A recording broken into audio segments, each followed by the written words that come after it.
Good afternoon and welcome, everybody. This would be the Jeff Cameron Show right here on 93.3 Real Talk Radio, Warchant TV on a Libations Friday, loosey-goosey edition.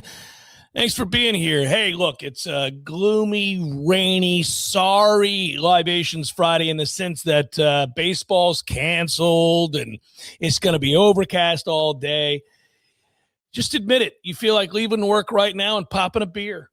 You do. You do. So join us on a Libations Friday. I'm in the middle of driving to St. Augustine to go to a concert tonight where I'm likely going to be standing out in the rain to see St. Paul and the Broken Bones, which is going to be unfortunate because I don't like standing in the rain for concerts. But what are you going to do? What are you going to do? They may cancel it. I hope they don't cancel it. Hope they don't cancel it for you, yeah, because it's covered in the amphitheater, right? Oh, buddy, they're not in the amp. They're in the outside part behind the amp. Oh, no. Oh, yeah, we're screwed. They should just move it into the amp. I don't know why they've taken to this thing now over there in St. Augustine. The amp is an incredible venue for those of you that haven't been. If you like outdoor concerts and you like great venues with incredible acoustics, that's the place to go in this state. But, yeah, they've got this field or whatever, Tom. I've never been to that part of it. I've always been in the amp. But out back is where they have kind of like a open field party area where some of the shows go. I think it has to do, obviously, with the overall ability to sell tickets. I don't think St. Paul's at a place where they can sell out the amp anymore. So they're, I think you're probably looking at 3,000 people, I don't know, 4,000 people, whatever it might be. So we're going to be there, and it's going to be awesome. And I'm going to have a great time, whether it's raining or not, as long as it's not lightning. Because if it's lightning, they're going to cancel. Now, I like St. Augustine anyhow, for the history, for the food, for the beach, for the beer, for all the things. I'm going to have a good time no matter what. But, damn it, man, I feel bad because my kids, they're excited about the show. Now, we've seen St. Paul like 4 times, but yeah, hell, I saw St. Paul with them. Yeah, Janice. Yeah, that's the band I've seen the most in my life. Probably closing in on 8-9 times. Oh, we also saw him right here in Tallahassee at the. Yep, saw him in Tallahassee. I saw him in Miramar a couple of times, in Austin, Texas, down at Janice Live. We saw, the show that they had at Ruby Diamond. Ruby Diamond was incredible. It was. Once everybody loosened up. Well, the old people didn't know what to make of it. Yeah, right. Yeah, they're like, what's going on here? This guy is climbing all over the. It's often a theme of a lot of the things we go to, baseball games, and games and lots of sporting events and games. And you're like, all right, there's the old guard doesn't really understand this, that, or the other. But once they loosened up, that show was phenomenal and fantastic. Yeah, good luck to you tonight. I hope it works out. Yeah, it should be a good time. Anyhow, that's a long-winded way of saying that the show is pre-recorded today. It's really good, though, man. It always is. Don't you worry about whether or not I'm talking to you live in the moment or if it's a couple of hours earlier. The content is fresh. It's new. It's real. It's now. It's good.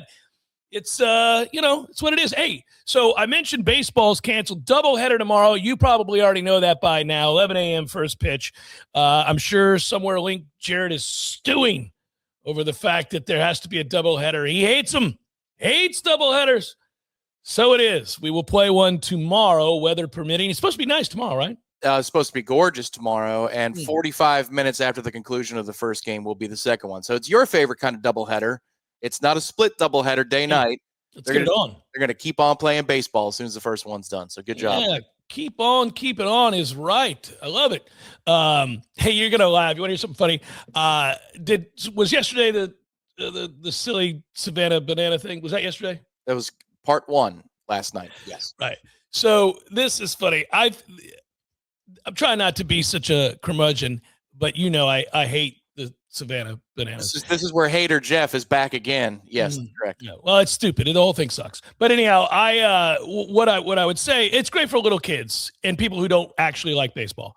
So the thing I was thinking about was I got to monitor my answers. I forget sometimes that I'm not talking to you.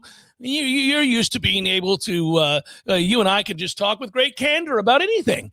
And most of me and all my friends, that's the way that works. Sometimes, though, you don't need to rip the carpet out from people's feet who don't really know you all that well. And I feel bad because I did that the other day. I went to play golf at Capital City Country Club, and I was walking out, and a guy that's a regular listener of the show who's an older gentleman, super nice. I've always thought very kind. And he was saying hello, and he goes, "Hey, where are you going to be for the bananas tonight?" And I go, "Oh, God, as far away as possible, that dumbassery." And he's like, "Oh, well, we're very excited to go, and I'm bringing my wife." And I realized I didn't need to do it. I didn't need to do that. That's correct. Some people, look, man, different boats float different ways. See, you want to legislate, you want to dictate to people about how to enjoy. I didn't tell him he couldn't go. Yeah.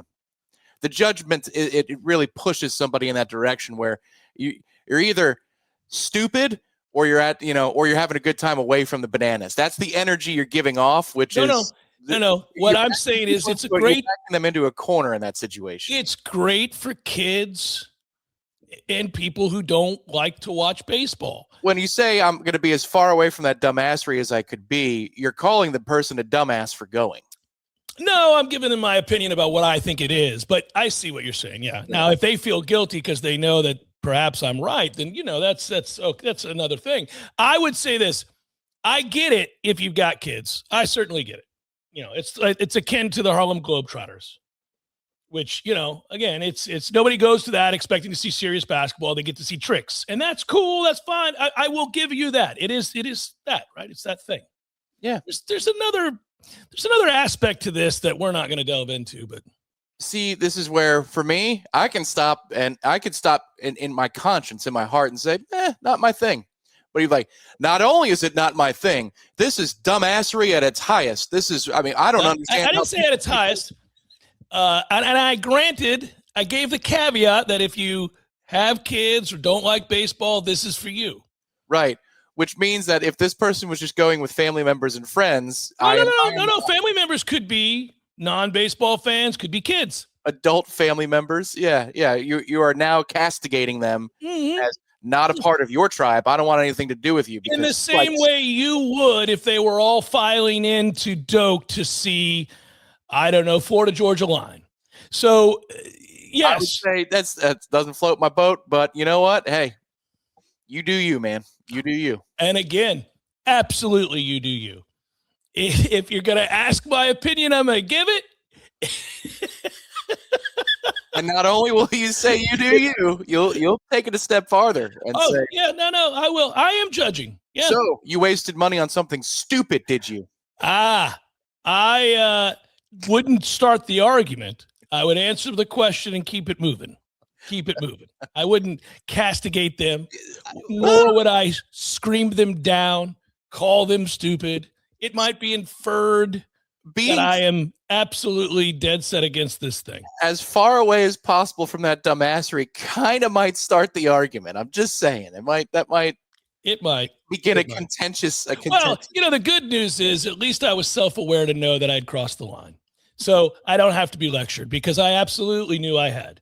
And what I would say is that in that moment, I actually caught myself after saying it and went, hey, you know what? Have fun. Should be a great time. You guys enjoy. And then, because I realized, I'm like, I didn't call it dumbassery. I called it gimmicky and silly. That's a little different. Sometimes people like to be silly, Don't you have a silly streak? Yes. Yes. You do? Okay. I do. I have a silly streak. I just really value baseball. I really like it. I really care about baseball. And, Well, you're a traditional man.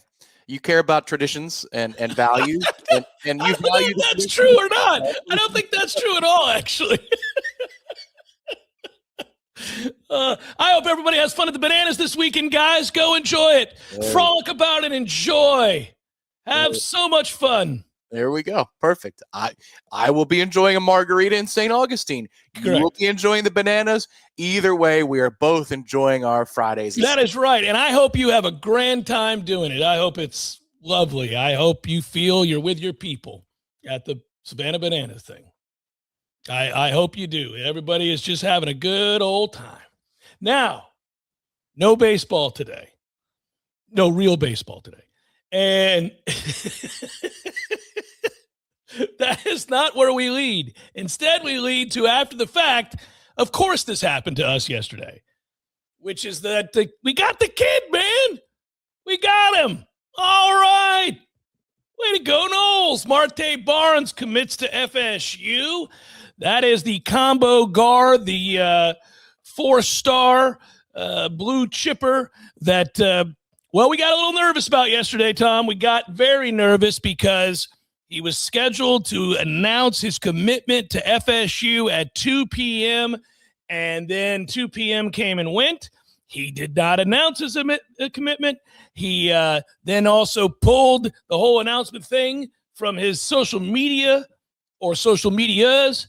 And, that never bodes well. That feels like we're going to have a hard time in that moment, right? I think we left it yesterday believing that there was some chicanery, some things going on that were not on the up and up. Although these days everything is on the up and up. You can pay people whatever you want to pay them. You can adjust offers according to whether or not you're winning the recruitment or losing the recruitment. So in the moment, it felt like Auburn was willing to maybe do more than they were willing to do previous once they realized they had lost out on the commitment and they were going to up the ante. And so you conjure up, the preconceived notions of what this is going to be. And then, we end up getting him anyhow. It's amazing. At 2:57 p.m. Yes. Right. Yeah. 2:57 p.m. Just as we hit the goodbye button. Yes. That's all right. Doesn't really matter. No, the kid is in tow. It's good. I will say that I would hope at some point On3 Rivals gets off their butts and does a better job with the recruiting rankings, because you want to see the spoils on paper, right? Well, they still don't have Jason Lopez as a counting member of the class. They haven't reclassified Barnes yet to 2026. They haven't moved him over. So it still only shows that Florida State has 3 commits in this cycle, which puts us in the 20s in the recruiting rankings. Unfortunately, I need to take you across the street to 24/7 to their rankings, which say that Florida State is 8th in the country with the 5-member class. It's a top 10 class, everybody. That is worth doing backflips over. That's crazy.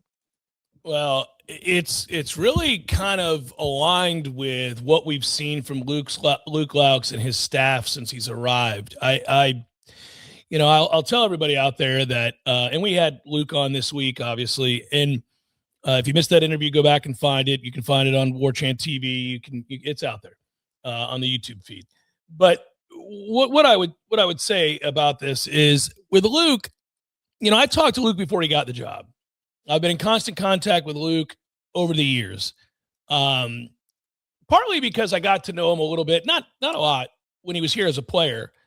And I always appreciated that he knew I had ripped him on the air, and he was still, cordial and having lunch with me and the likes. And he got it. He gets what my job is and all that stuff. But when he went out to Golden State, and when he played over in Europe, but he went out to Golden State, and I remember thinking that's just so cool from afar, like how great it is that Florida State's got a guy that's moving up in the ranks of the NBA in the front office. And then he pivoted to wanting to, really coach, and got that opportunity in such a, Golden State for a stretch there was considered the best organization in sports. It was us and it was the Tampa Bay Lightning and Golden State. Those two organizations are widely considered to be the most well-run organizations in all of sport. And they kind of traded rankings over the years, right? And that includes NFL teams, and you go on and on down the list. So I remember thinking, what an apprenticeship, what a moment for him. And then he goes to Sacramento, and he gets even more responsibility from the coaching side of things. And then he's coaching the summer league. Anyhow, when I found out he was interested, or when he expressed interest in the Florida State job, I remember the first real conversation we ever had about it.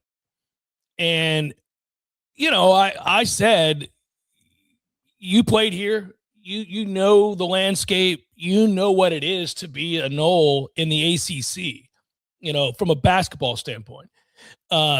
You're considered, fair or not, pretty much an also-ran.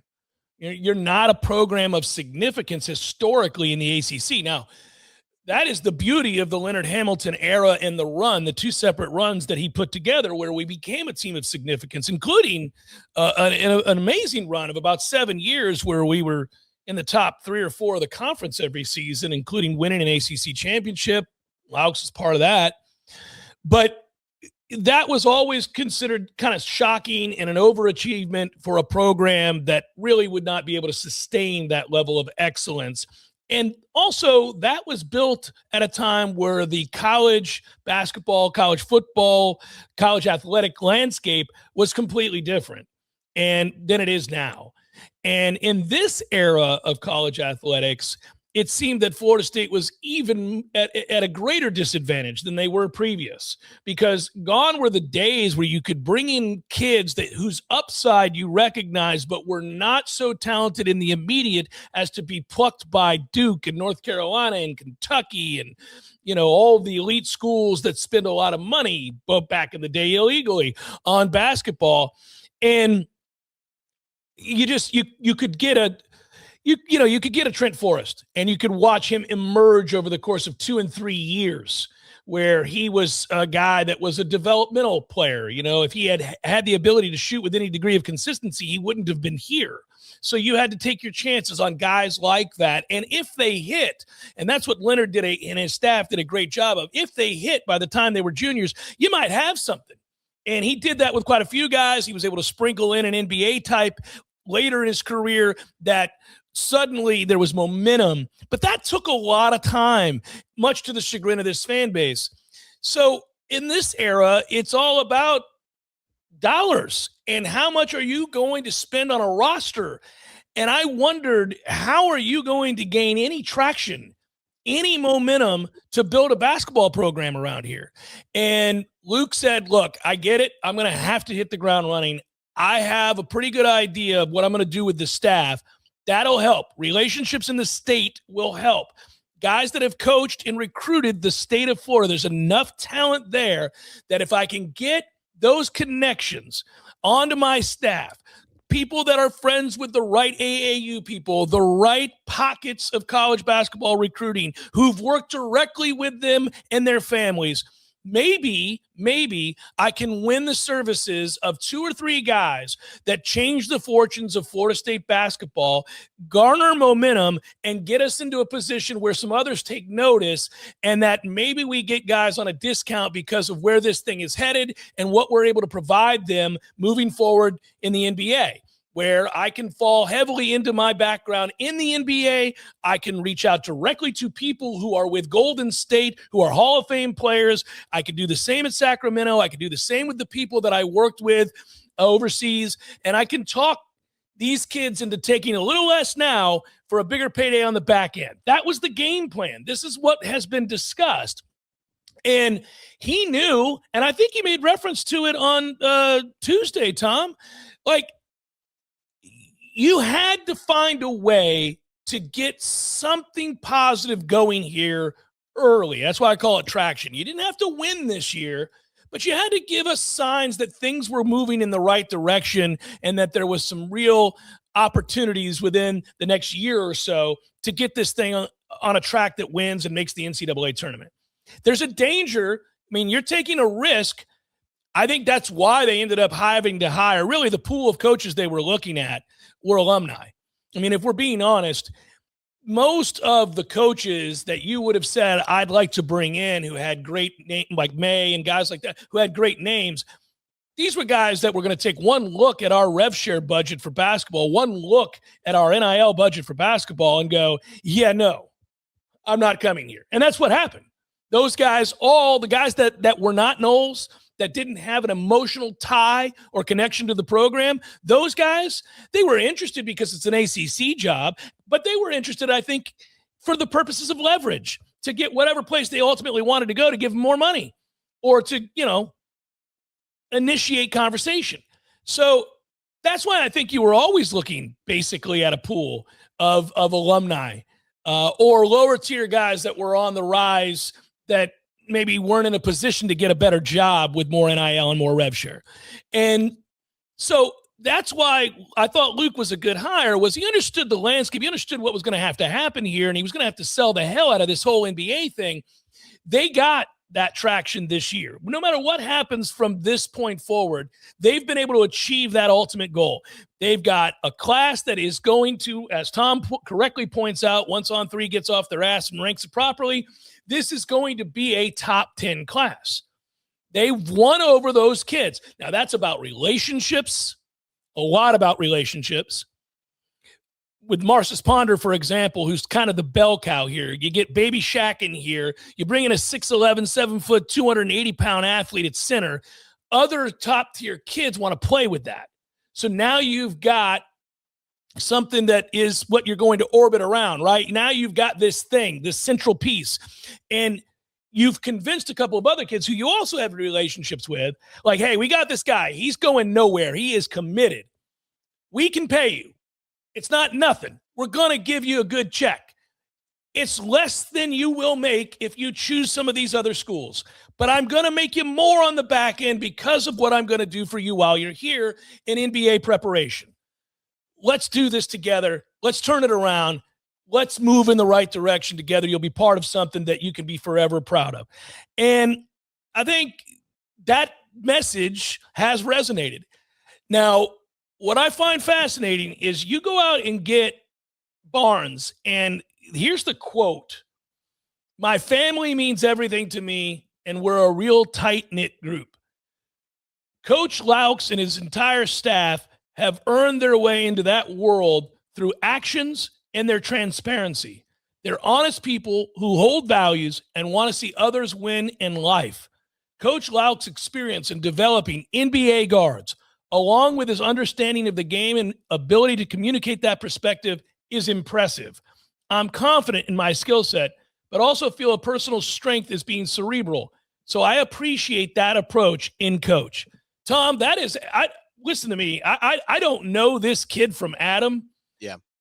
But I'm going to tell you right now, if that's him, I love this kid more than I've loved almost any kid to ever commit to Florida State. Holy moly. Well, yeah, that sounds like a Luke Loucks player through and through.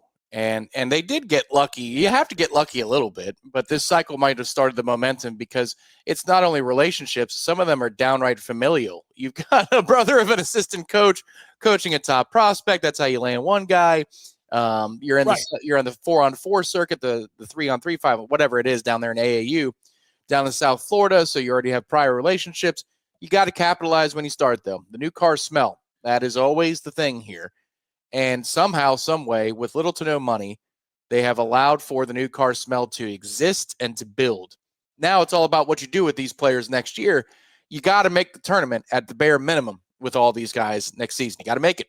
If you are on the bubble and for some reason you lose a couple of close games and you don't advance to the dance, then you could be in trouble of seeing these kids transfer out and all that kind of stuff. But you're now in the game.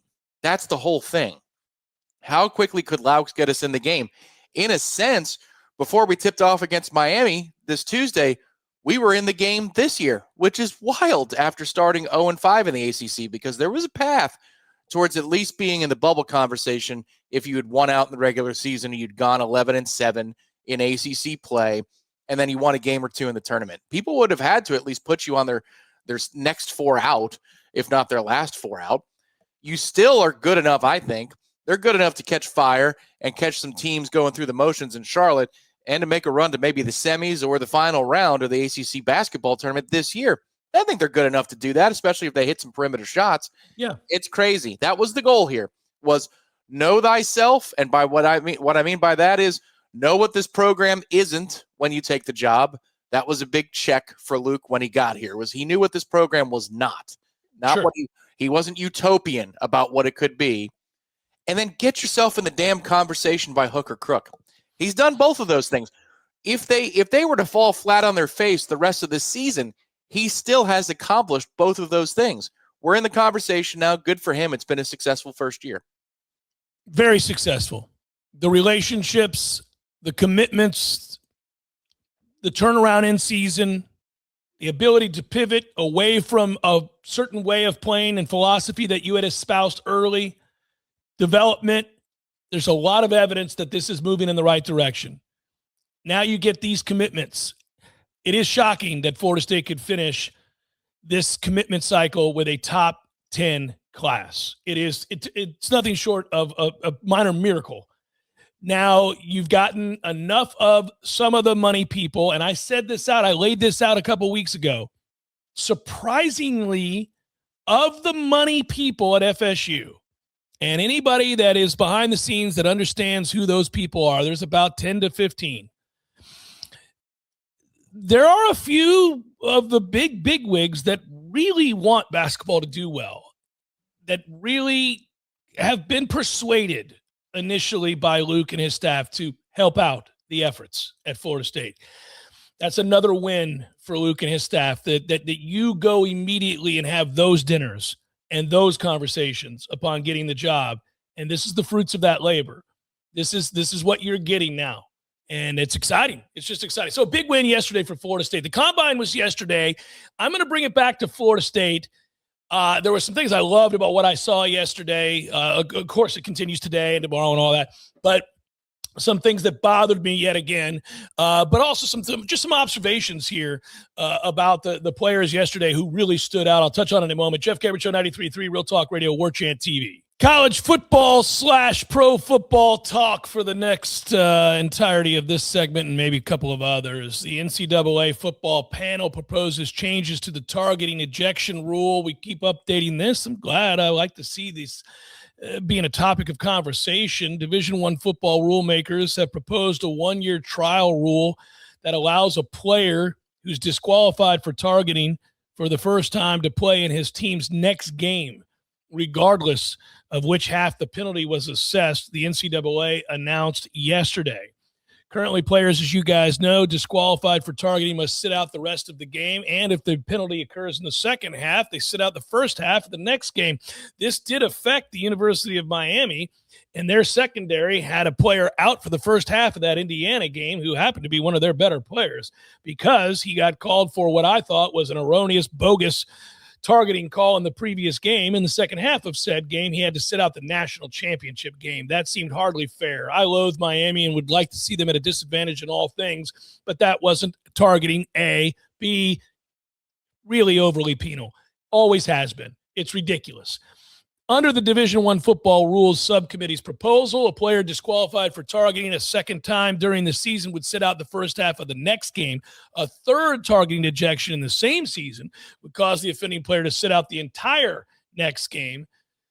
Obviously, we once again have to get back to the definition of targeting, which is forcible contact with an opponent's head or neck area in which the offending player often uses the crown of their helmet to make contact or launches his body into the opposing player's head, neck, above the shoulders. I would like them to further clarify that. This cannot be considered a launch if I have taken an angle and I'm trying to beat a player to the spot. This is a very different set of circumstances than we're in the middle of the field. I size you up. You're in the crosshairs. I've got time as you await the catch to assess the strike, and I come at you with the intent to obviously dislodge the ball, but rather than blow up your ribs, I choose to lead with the crown of my helmet and hit your neck or the side of your face. Yeah, that's about the only time where I can see you make that call, and I have to be damn sure there was very real intent before I make that call. Not because by circumstance we collide and our heads hit. I take this angle. I know where the first down marker is. You're catching it. It's going to be a bang, bang play. You adjust for the ball. I've launched to cut you off from said first down marker. I'm aiming at the time that I leave for your hip or your ribs or your shoulder or your elbow. You adjust to a poorly thrown ball. You have to bend your knees and your upper torso. You come down to make that catch, and voila, I look like I'm blowing you up because my head hits your head. That is the very definition and reason for why we wear helmets in the sport of football, because heads collide all the time. This is what it is in a game that is played at warp speed by elite athletes who are trained to blow up players upon contact to try to dislodge the ball or to get you down to the ground, because these offensive players are incredibly skilled. Many of them are really big and really strong. And if I don't go low early, I'm going to get run over. So I make this decision, and it's a bang-bang decision. But now you adjust, and our heads collide. Good thing we're wearing helmets, second down. That's how that has to be. But too often we see the head snap back and the heads collide, and we go, oh, well, that is targeting. No, it's not targeting. It's why we wear helmets. Targeting is very different. I am happy that the conversation around targeting it's kind of more omnipresent in the game right now than it's ever been. I think people realize, the penalties are way too penal. You've got guys missing games, guys getting thrown out of games, important games, big moments, national championship games. You are assuming an awful lot about what the tackler was intending to do. And I don't think that we live in a world where it's impossible to discern whether or not a guy was launching with the intent to lead with the crown of their helmet and hit somebody else's head with the hopes of, frankly, if you're doing that and you can prove intention, you're doing that to try to hurt somebody. There's no other way you would, or reason you would do it. But I would argue that 99.9% of the time, that is never the intent, no matter how ugly it looks, no matter how ugly it is when it happens. To me, it's similar, Tom, to when quarterbacks slide too late. Invariably, when a quarterback chooses to slide too late, you get knocked the F out. It always looks terrible. You see a guy flying in, you see the hit to the head goes slamming back down into the turf, bounces up, they lay motionless, and we immediately vilify the dude who did the hitting. We immediately go, oh my God, what is wrong with him? And 47 flags come flying in, and everybody wants him thrown out of the sport. And most of the time when I watch it, I'm like, that's on the quarterback. Can't be out here half-stepping. It's like guys who don't get out of bounds and then try to steal 3 yards. Patrick Mahomes is the worst at this. I would blow Patrick Mahomes up every time he did it. I'd get thrown out of the game. He'd be so decleated to never again think about doing that again. I hate it when these guys, these offensive players, just try to steal yards and take advantage of BS rules because there's no fear that they're going to get hurt. Get out of bounds, man. Get out of bounds or get down. Get down, or this is what happens, because I can't hit you anywhere near your head. I'm diving at your waist or knees at the time that you're running, but you go down late and I've already launched. We've got a problem. Yeah, I mean, it's an identical conversation to the one we had in 2018 or 15 or 12. I think what's gotten better in that time is that the headhunting mentality, the glorification of that headhunting, I think that's successfully been driven out of the DNA of a player now. I agree with you. To where when you see the hit on Mendoza in the first quarter or first half of the game in the national championship, you know that that's intent, 100% it's intent on the read option where it's almost like a chomping motion, a snapping down of the helmet. They didn't even call it. It's crazy. No. Yeah. That's what you throw people out for. I would say, though, as much as I think it's out of the culture of the game, there are those players that like this is a little bit different. But remember the kid from Miami a couple of years ago that ripped off the chain from Jordan Travis and was clearly he was doing everything he could to provoke a problem in terms of late hits and getting up in the face of the players, all that kind of stuff. If you've got a guy like that, that player is smart enough to know with 5 minutes to go in the fourth quarter that I could get a free shot in here because I get to go play the next game. That I would keep the ability to suspend them for the next half, or I would at least open up to suspension review.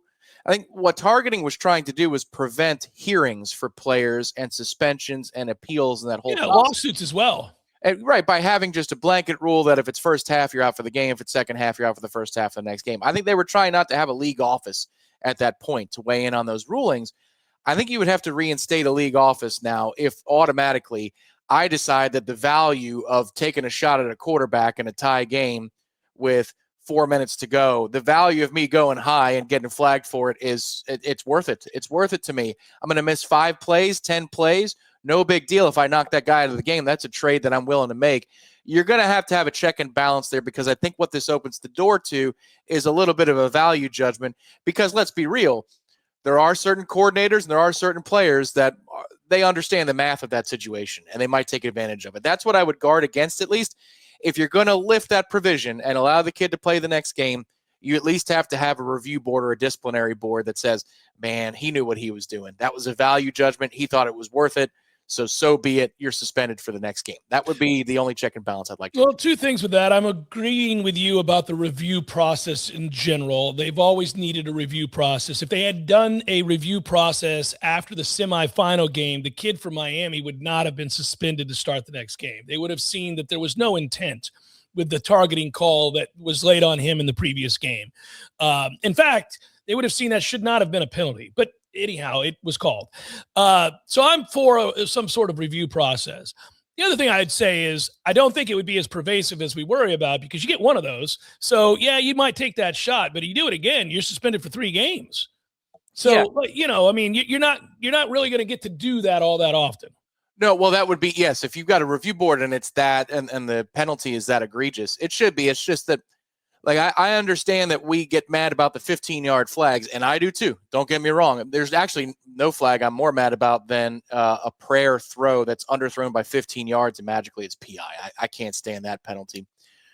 But if you actually had an end of a game scenario where a star player is injured because you have a perfect type hit, over the middle, and you know exactly what we're doing here. You're trying to end that dude's day, and you succeed in ending that dude's day, and that player gets to start the next game the next week in a playoff scenario, like, that's a crime too.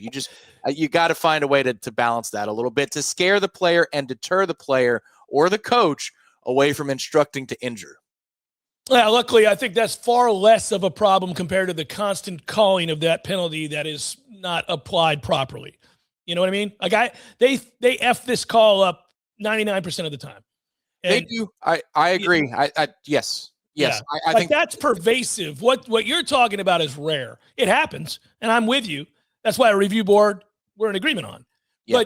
But it's very rare that you see that. I mean, 99% of the time, what we're talking about is these guys throw that flag because a hit looked nasty.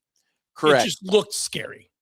I think this is where I'm speaking almost as a director of officiating or a public relations agent for a league, or because those things that you're talking about, while more pervasive, totally agree, they get lost to time very quickly. If you had a headhunting exposition and somebody gets knocked out of the game illegally, and then that player goes on to have a successful next week, that will be talked about for years. Like, we can't have that major blunder. People tolerate this nonsense with these 15-yard flags. I think about 15 of those is worth one of these major incidents, so let's protect ourselves from both. I want them to continue the conversation centering around targeting, so I'm not mad that they're doing this. This is good to have a committee looking at this and saying, hey, we really need to talk about what targeting is, what the penalty is for targeting. Are we over the top? Because, look, the NFL handles this so much better. I mean, there's no helmet-to-helmet contact nonsense in the NFL. Guys' heads are forever colliding. I mean, nastily. And you go, it's football. It's football. It is very rare that they throw a flag in the National Football League for targeting, because they get it. They get it. These freakazoids are running 4.4s at 250, and the ball is coming out now. The plays begin and end in an NFL game at warp speed. The biggest difference between college and pro football is how quickly plays begin and end in the NFL. It's unbelievable. And you really recognize it when you stand down on the field. You're just kind of like, snap, throw, second down. I mean, the play ends. Dudes are moving. It is crazy. So most of the time, the decision-making part of this regarding, I'm going to take this guy out, you just don't have time. You don't have the time. It's like, it's so quick. But I'm glad. Keep talking. Keep looking at it. Keep trying to find a way to make it better, because it's an aspect of the game that I think they can improve upon simply by vetting it more. Well, we talk often about how hockey gets a lot of things right. This is one that it gets wrong. There are too many dudes that intend to injure all. Yeah. Oh, yes. Agreed. Now, there's a sport in which absolutely it happens all the time. And you can see the intent to injure. The Jacob Trubas, the Kachucks, the Tom Wilsons. These are pieces of filth that are intending to concuss somebody to take them out of a 7-game series. And they're successful a lot of the time in taking guys out. And they're suspended for a game. Buddy, that my league, one of my favorite leagues, has a huge problem in this regard. It's not nearly as pervasive in football, pro or college. What I would like, and hockey's always done a very good job of this, they police themselves in a way that no other organized sport does. When you get a guy that is forever transgressing in that manner, especially in the regular season, Tom, you got to have teams that are willing to bring somebody in to take him out.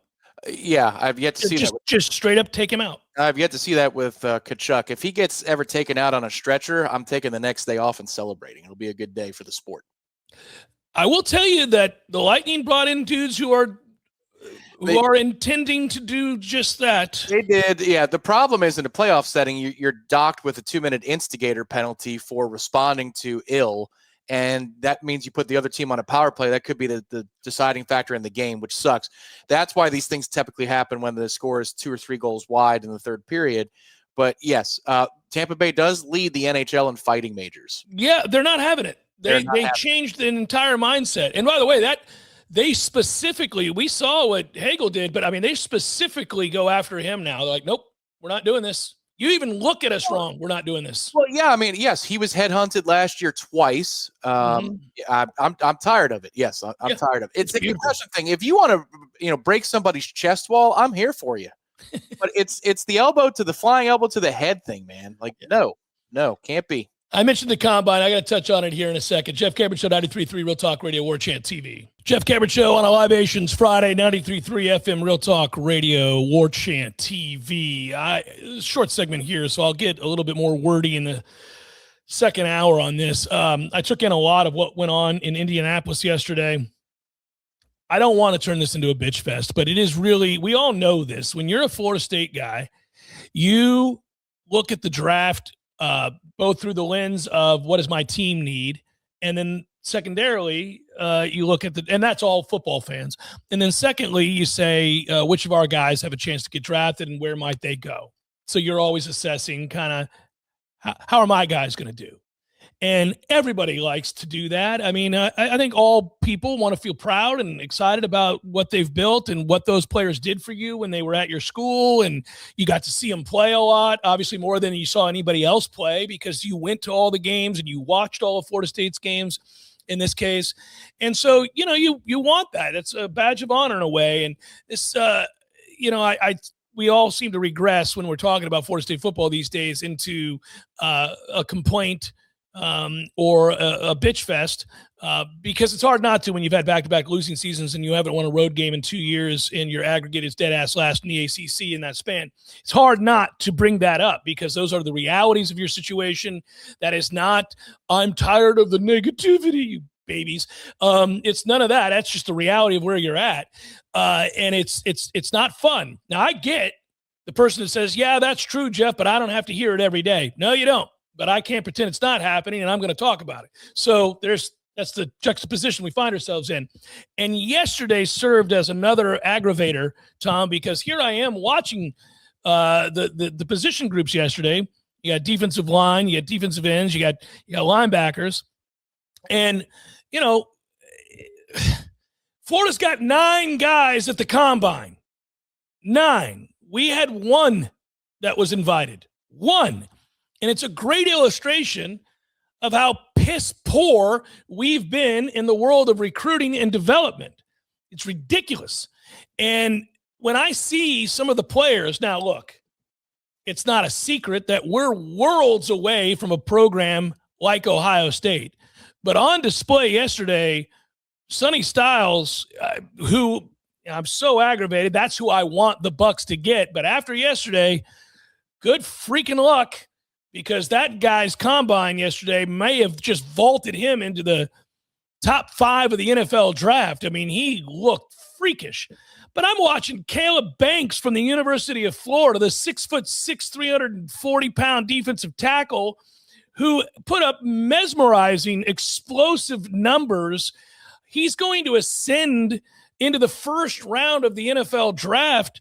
This was a guy that was looking – because he was injured most all of last year, looking at a second round or third round grade, all of a sudden this guy's vaulting into the top, the first round anyhow.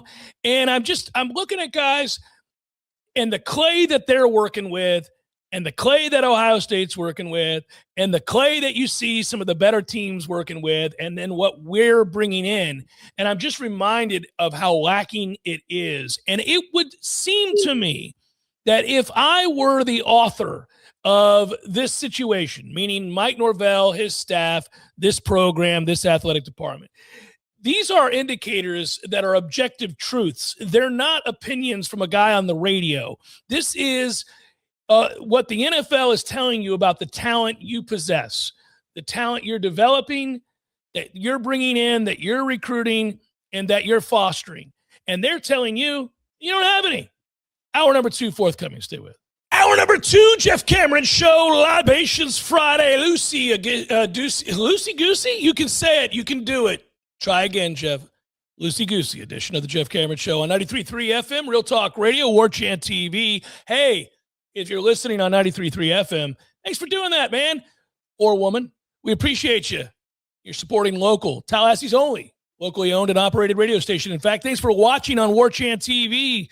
Thanks for downloading the pods. Thanks for doing it all the things. Today's show is pre-recorded. I'm driving to St. Augustine to watch a concert tonight. Probably get rained on in the interim, but I want to make sure that you understand for transparency purposes that this is pre-recorded, but fresh from today, just like the eggs I made this morning.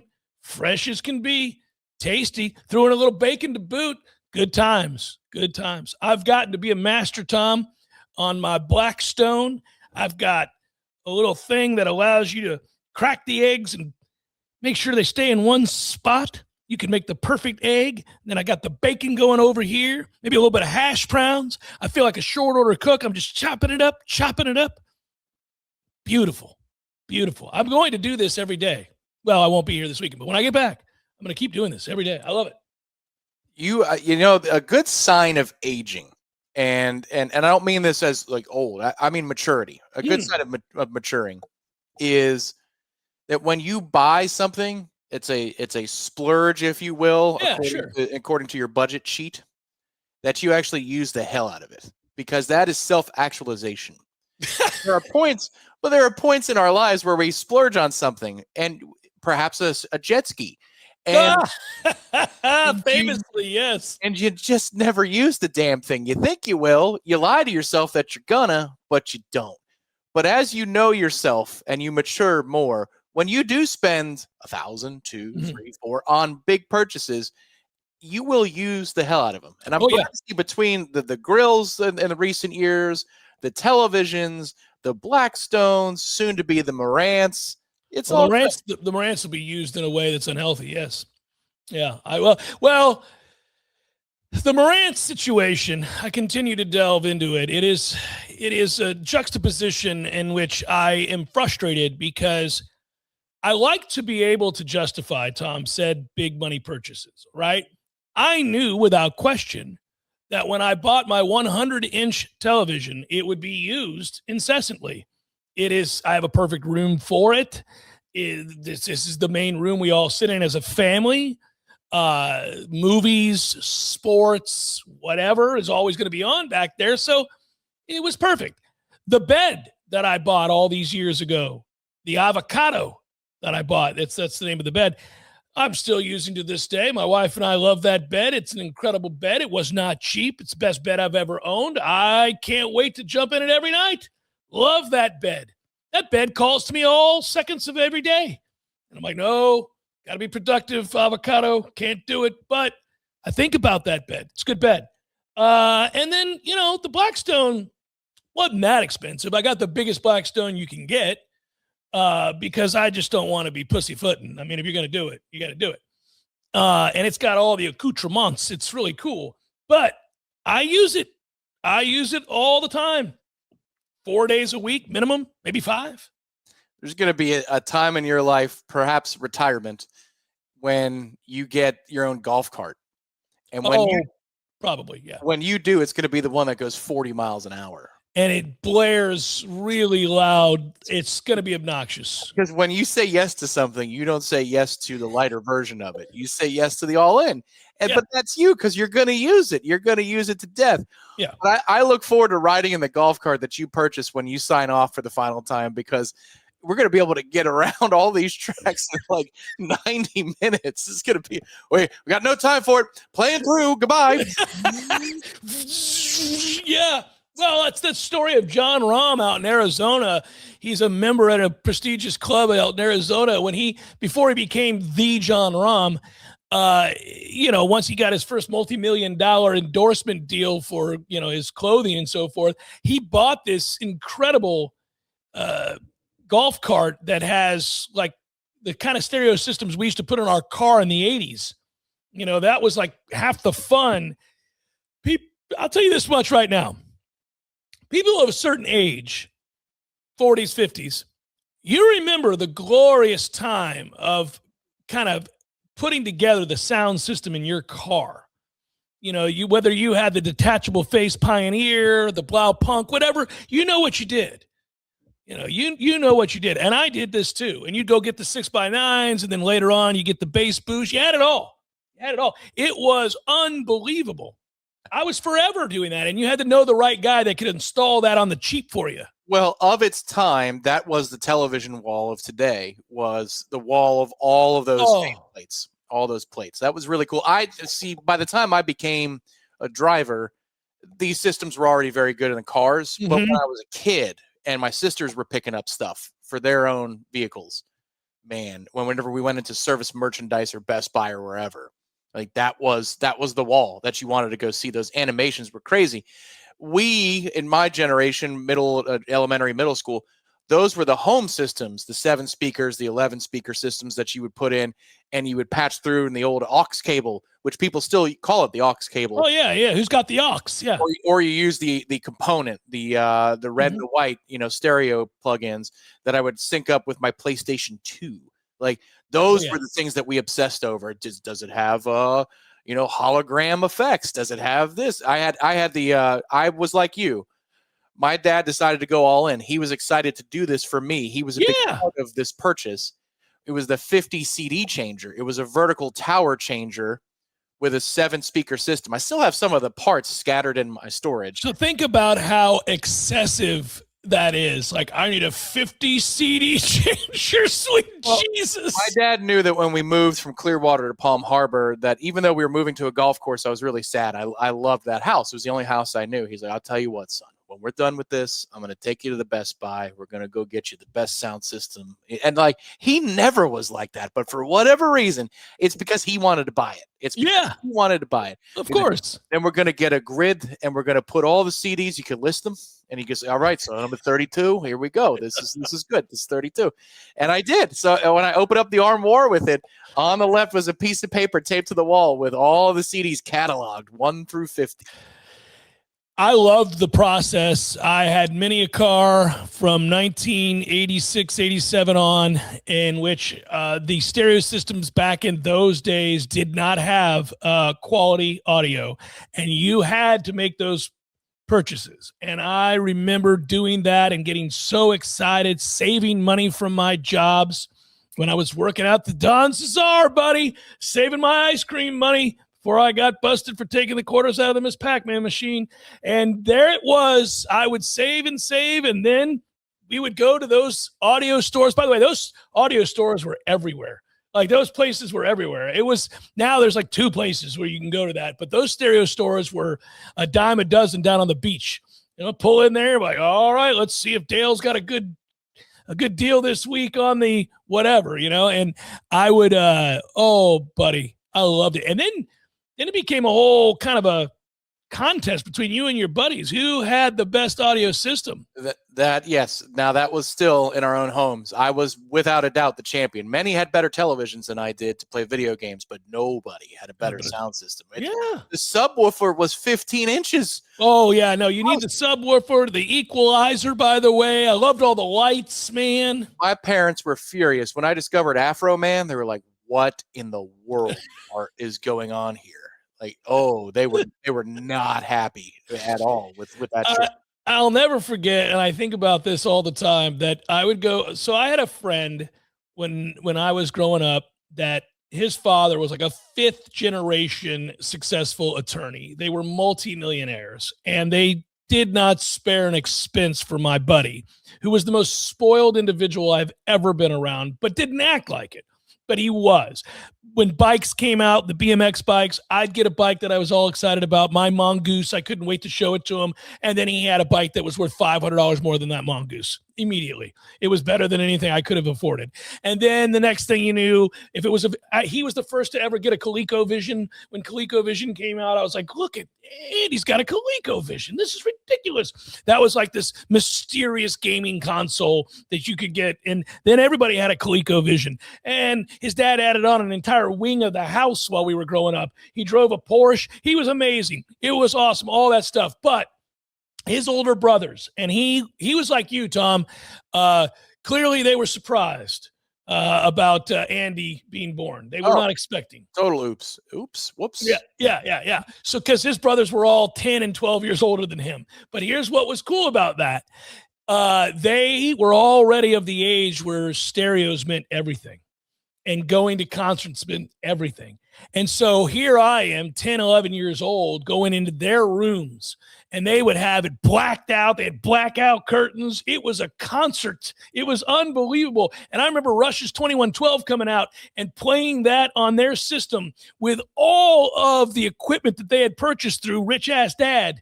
And it would blow you away. And those lights in the pitch dark with those headsets, unreal.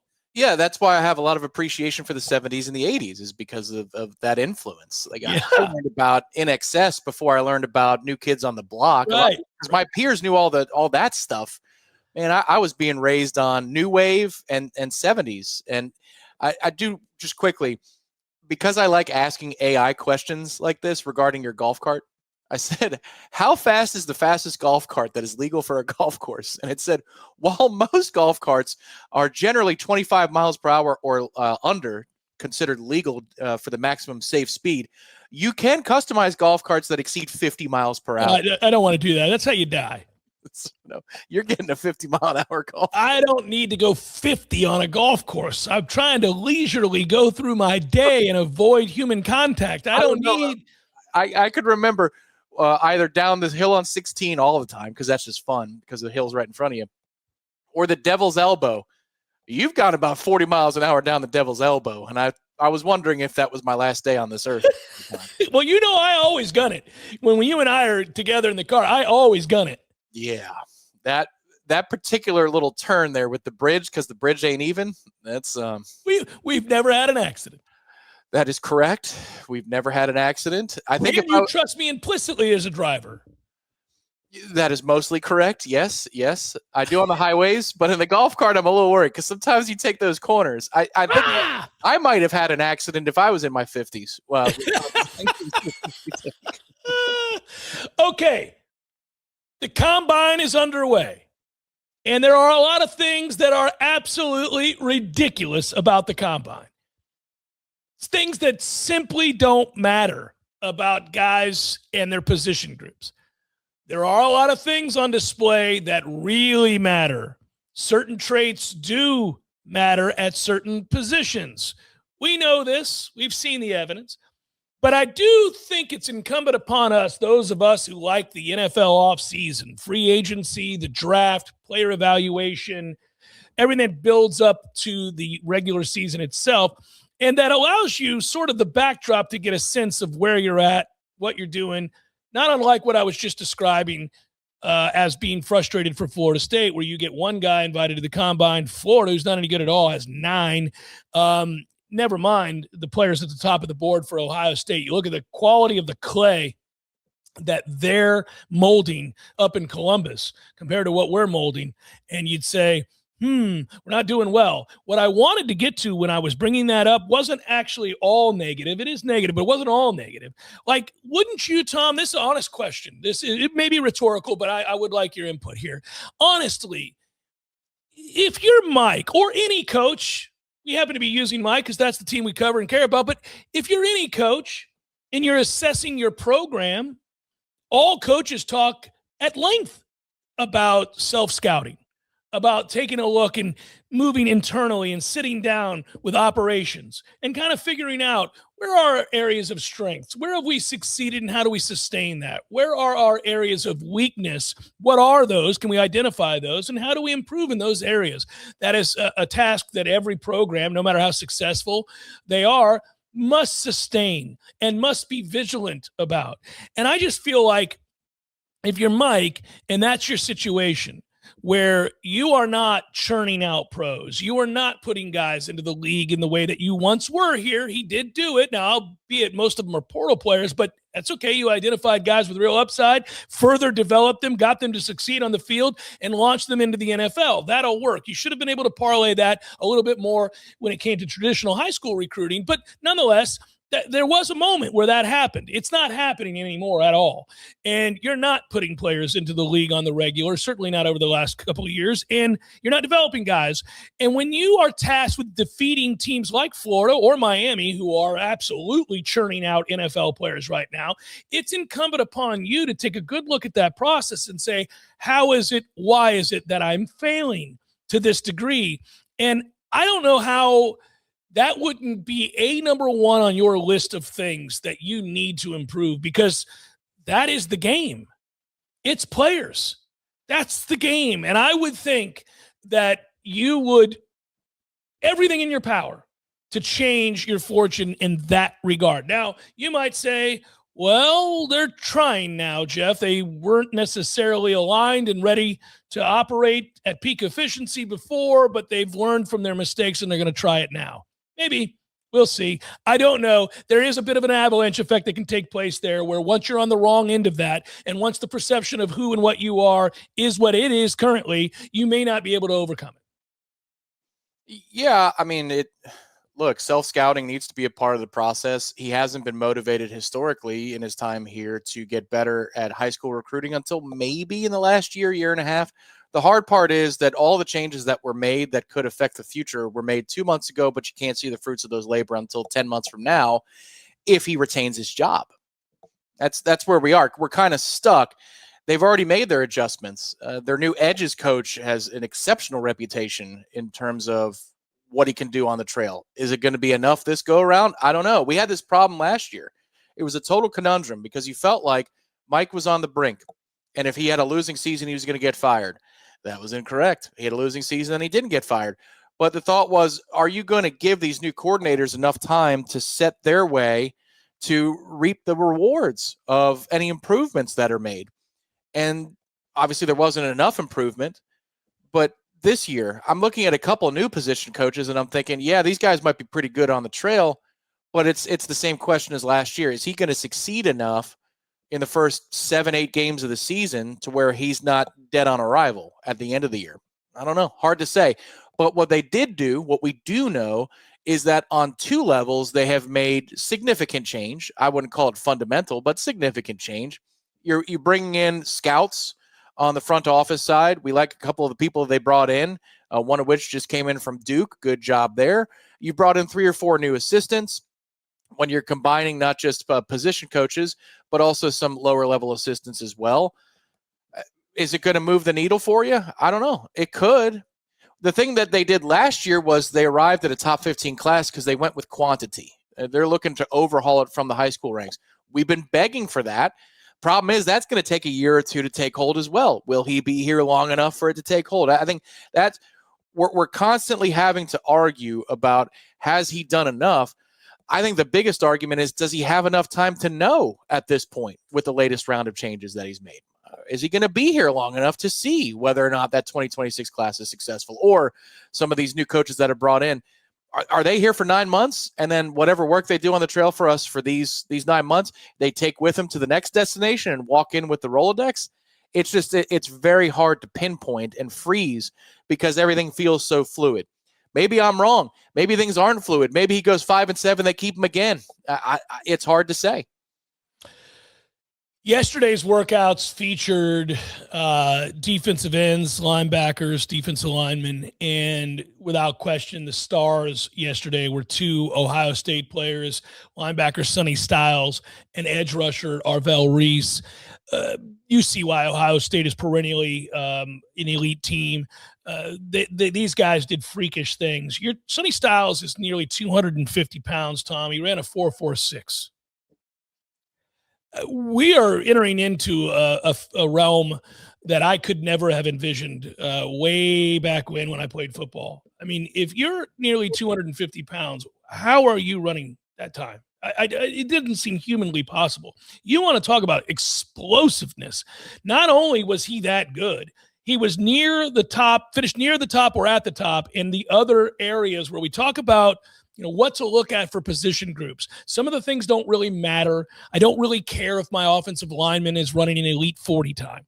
I do care certain aspects about what my offensive lineman is. Those traits might include length, for example. But this guy did that. He also had over a 40-inch vertical and the longest broad jump of the group. So he's an explosive freak at that size and weight. I bring this up because he was the guy that I hoped that Tampa Bay would be able to draft with the 15th pick. Many projected that he would be. I suspect that this is going to shake up the top of the draft because the depth of the linebacker class in this year's draft is immense. So the good news, bad news of day one is the fact that you can go get a lot of linebacking help in this draft all the way into Saturday. So you're going to have an opportunity to get good players, even if you don't get a Sonny Dykes, who I would have wanted, because there are a lot of guys like that. Yeah, Styles. You called him. Oh, what did I say? Dykes? Yeah, Sonny Dykes. Good old Coach Sonny Dykes. I would pay to see him run the 40. Yeah, Sonny Styles. Sorry. I mean, his skill set is exactly what you'd want. Obviously, you look at the history of Tampa Bay and you think about guys that can cover and sideline to sideline this thing. And Slavonte David, most recently, the great Derek Brooks before that, all the way back to Hardy Nickerson and others. The Bucs have had a lot of great guys. But I just believe that for Tampa Bay, they're probably not going to be able to get that guy. And I brought it up in the first hour, just in a side note. You could get Jacob Rodriguez, the linebacker out of Texas Tech, who I like a lot. He'll probably be available late second, early third. There are any number of guys. This is a deep draft at the positions the Bucs specifically need. I feel for you if you need quarterback. I feel for you in this draft if you need offense in general. It's just not now next year's class is said to be loaded with offensive talent. A lot of people think that that's going to be the year. This year, it's not that. This is a quote unquote defensive draft. And I think that's true. I think that's going to be a lot of fun to watch.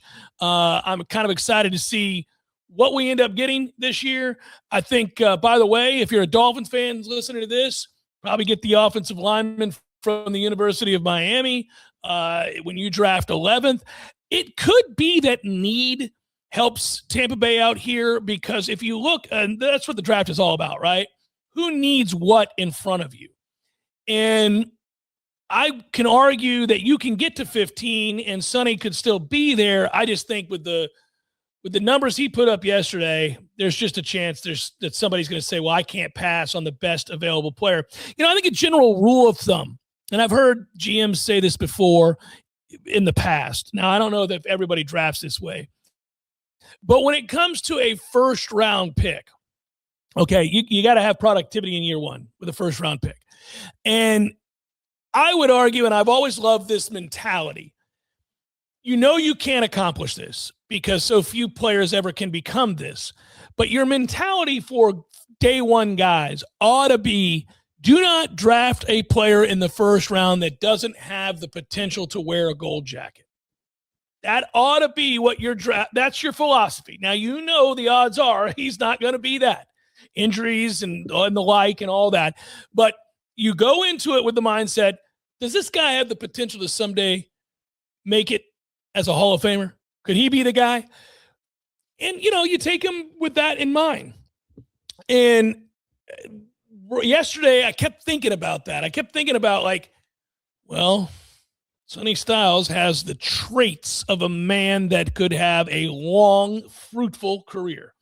I mean, you ought not be nearly 6'5", 248 pounds and running a 4.46. It ought not happen. You are a freak of nature.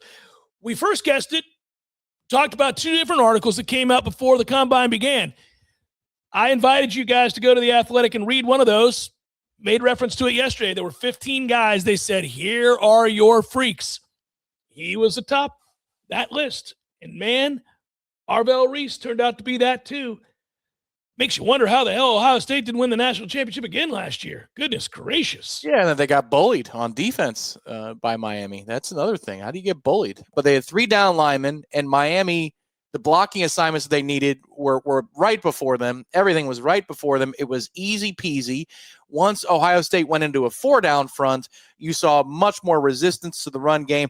But then when it got down to the winning time, they went back to their traditional 3-man front, which they were getting killed on. I think that was a scheme deficiency by Ohio State in the first half of that game, and that's why they got pushed around and bullied by Miami's front, which was very impressive. The thing that – so Fox has Styles at 12. Fox mock draft does already. The scarcity thing that you're talking about. Because there are so many, you might fall. Because there are so many linebackers, you might fall at linebacker because there aren't a ton of wide receivers like the kid from Arizona State or the kid from USC. Like those 2 kids probably go before 15 because there aren't very many of them. Tackles, interior offensive linemen, because there aren't very many of them, there's going to be a large desire to go grab those in the first 10 or 12 picks. Caleb Downs, he's a freak of a safety because there aren't many like him. He'll go top 5. Right, and there aren't many like him in the next 3 years or the past 3 years. He'll go top 10 for sure, probably top 5. So every time somebody makes a decision based on scarcity, you have a better chance to go land a really good player. And that's what happened to the Bucs years and years ago. Unfortunately, we took O.J. Howard and he never materialized, but we saw the math of all of those. I think there was 6 Alabama studs that year. It was a 2016 draft, 2017 draft. And they kept on falling back. Like by math, by simple math, one of them is going to fall to Tampa. One of them is going to go fall to Tampa. That could be something that happens here with either the Ohio State players or specifically Sonny. But I think Tampa might be in a decent position where if you're looking for defense, there ain't no reason to go trade up because there's going to be good options for you no matter what at 15 on that side of the ball. Yeah, you're going to get an end or a linebacker there. You really will. Like if we needed a tackle or a guard terribly this year, in the way that we need defenders, if we were starving, you probably have to trade up and mortgage a middle round pick or 2 in order to be able to pull that off. But thankfully, our needs do match the draft this year, so you don't have to move at all. You could even move back probably if you don't love the guy at 15. Reuben Bain could be there at 15 after yesterday. It'll be interesting to see. Jeff Cameron Show 93.3 Real Talk Radio, Warchant TV.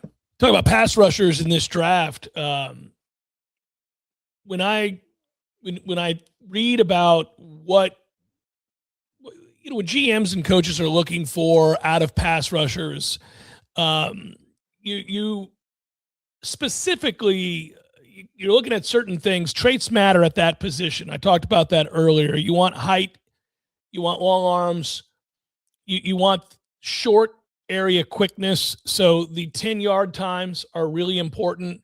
The short shuttle, really, really important. I think you'll hear the phrase a lot, speed to power. And the reason you hear that is, look, I'm initially going to try to get up the field. And that get off time really matters. I need to see how quickly anybody I'm looking at off the edge can really get upfield. And you see that explosiveness in the shuttle in the 10-yard times. That's where you're looking for that. So pay attention to those numbers. This is why I say Bain looks like he is straight up a tweener. He was an awesome college football player, but he's 6'3", which is not overly tall for a defensive end. He's got short arms, not ideal. He is, however, really strong and 275 pounds. And I think people are going to look at him as somebody you slide inside. And, I think that would remove the detriment of having short arms. he could use the power. I want to know from my edge rushers how you change direction. Because when you fly upfield, if a tackle is able to set and get his hands on you, now you have to cross his face. So how quickly can you switch from speed to power and then drive people into the backfield? A lot of this isn't about getting the sack. It's about disrupting the quarterback. And that's where that power comes into play, where you see tackles getting driven back into the pocket. Because a lot of times that first part of the war, the first part of that battle is I'm trying to beat you to a spot where I'm going to get my lean, the flexion in my ankle, all that stuff. I'm going to be able to try to turn the corner. The really good tackles in the NFL have all of that length and their foot drop. I mean, how quickly they get back and get set, anchor. You once their hands are on you, it's over. That rep is pretty well over. The speed part of that rep is over. Now we're getting into power. Now I got to get your hands down, but I got to be able to drive you back into the pocket. Bain is going to be interesting. I think we thought all season long that this was a guy that would go top 5, top 10. I'm not so sure right now with a draft that is loaded with ends, many of whom have the traits that NFL scouts and GMs and coaches want, meaning taller, longer, more explosive. He could fall. I think a lot of people thought the Jets were going to take him, and now I think he falls out of the top 5. Part of that is who's on the clock. And again, we talk about scarcity and we talk about need. Look, if the Jets don't take him at 2, which I don't think they will, I think they'll look at Arvell Reese after yesterday. If they don't take him, we know Fernando Mendoza is going to go number 1 to the Raiders. So you got a quarterback going number 1. The Cardinals need offensive line help. Well, they've got Fano right there to draft at number 3. So they'll probably do that. David Bailey, I do think people are looking at him more and more ahead of Bain, the defensive end from Texas Tech. You guys saw him play. You know him. He had 14 and a half sacks and 3 forced fumbles last year, and he's got real bend. So, I mean, I think that guy, and he's also, I think he and Bain are about the same height, but he doesn't have the so-called quote-unquote short arms problem. Caleb Downs is going to go in the top 5. Ohio State's safety. They're loaded on that side of the ball quite clearly. The Giants are looking at that position. They'll take the best player available. At that point, that is Downs. The Browns are going to go offensive line. Now, they may not go Caden Proctor like everybody thought, but they want to go offensive line. So you could see Bain fall as far as 7 to Washington. You could see him fall even further. If they don't take him, then it gets interesting. Maybe Kansas City would take him because they don't have a pass rush, but if they view him as a tweener, then I don't know that they would go that route. They might go Kendrick Falk. So, Tom, this draft is going to be fascinating. If you're looking for candidates to fall, now look, it could just be that they say, you know what, relentless motor, incredibly strong, probably a little more versatile than we realize because we can slide him into a 3 technique. Let's take Bain. I like where he's going. I'll take my chances. Could be. You only need one team to think that way, that has that position of need. But again, where we talk about franchises who historically have taken the best player on the board, best player available, again, the Giants will do that. If they do that, we need to hope as Bucs fans that Downs is still there, because I think that's where they'll go. If he's still there, I hope that's where they'll go, Tom, because if he's still there and they take him, then my dream of getting Sonny might be intact. It may happen because I don't think, the Saints are, a lot of people think the Saints are going to take Jeremiah Love if he's still on the board at running back. The Chiefs want a traditional defensive end. Cincinnati's going for defensive tackle. That's the Peter Woods kid that people like. Miami wants to go offensive line. Dallas wants to go corner. The Rams are going to go quarterback, and some people say Ty Simpson goes there. Could it be? Yeah. I think for Bain's purposes, he's got even shorter arms than Aaron Donald, and Aaron Donald was only 6'1", and that's a troubling thing. For him, I think, yes, there's versatility there. I think he's strong enough to, even against NFL tackles, win to set the edge against the run. He's also really smart. And in college, he's a dominant player. There's no two ways about it. He takes over games. But part of his dominance in college was anticipation, understanding, film review, all those things that we lauded Indiana for, where you see them, holy cow, they knew that Miami was going to drop out of the bubble look and throw to a hitch. How the hell were they ready for that? Extreme preparation. You see that from Bain against the run. He's leveraged correctly all the time, and that really matters because it comes down to split seconds. I think he's strong enough to drive tackles back to set an edge. I don't think he's strong enough against the better tackles in the NFL to win, shed, and rush the passer. Correct. So if you do agree that on first and second down, rundowns, I might use him as an edge player, but then when it's time to go get after the passer, I slide him inside against a guard or a center. Mm-hmm. That's a path.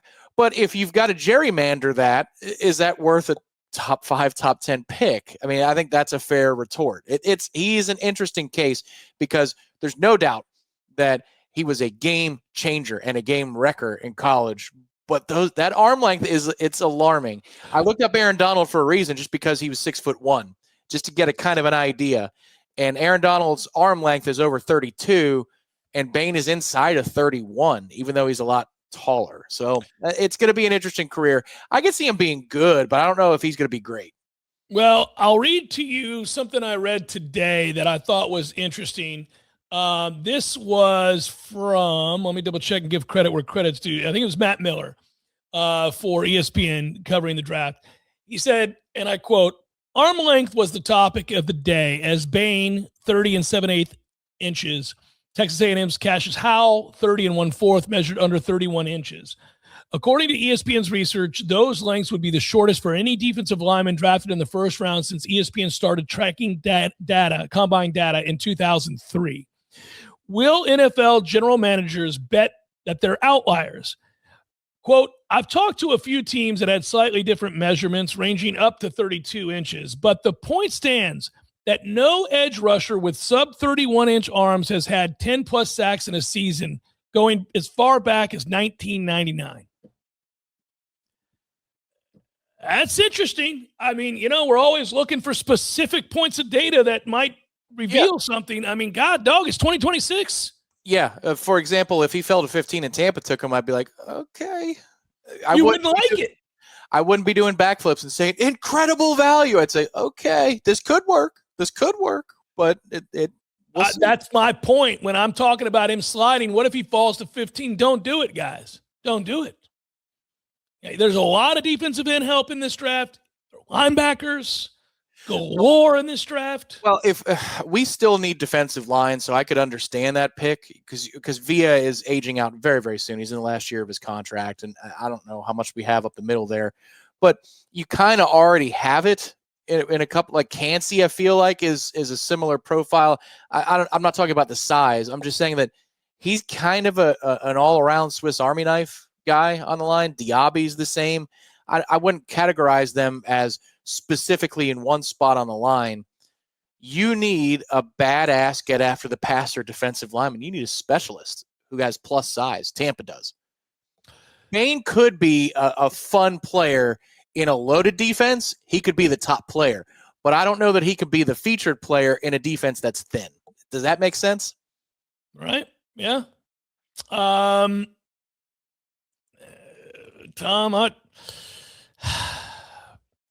if at 15 the guys are off the board that you wanted at the position, if you want defensive line, you want defensive tackle. I want I think if you had your druthers and your best player available profile is equal for linebackers, defensive end, and defensive tackle, tackles last and is first, and probably linebacker in the middle.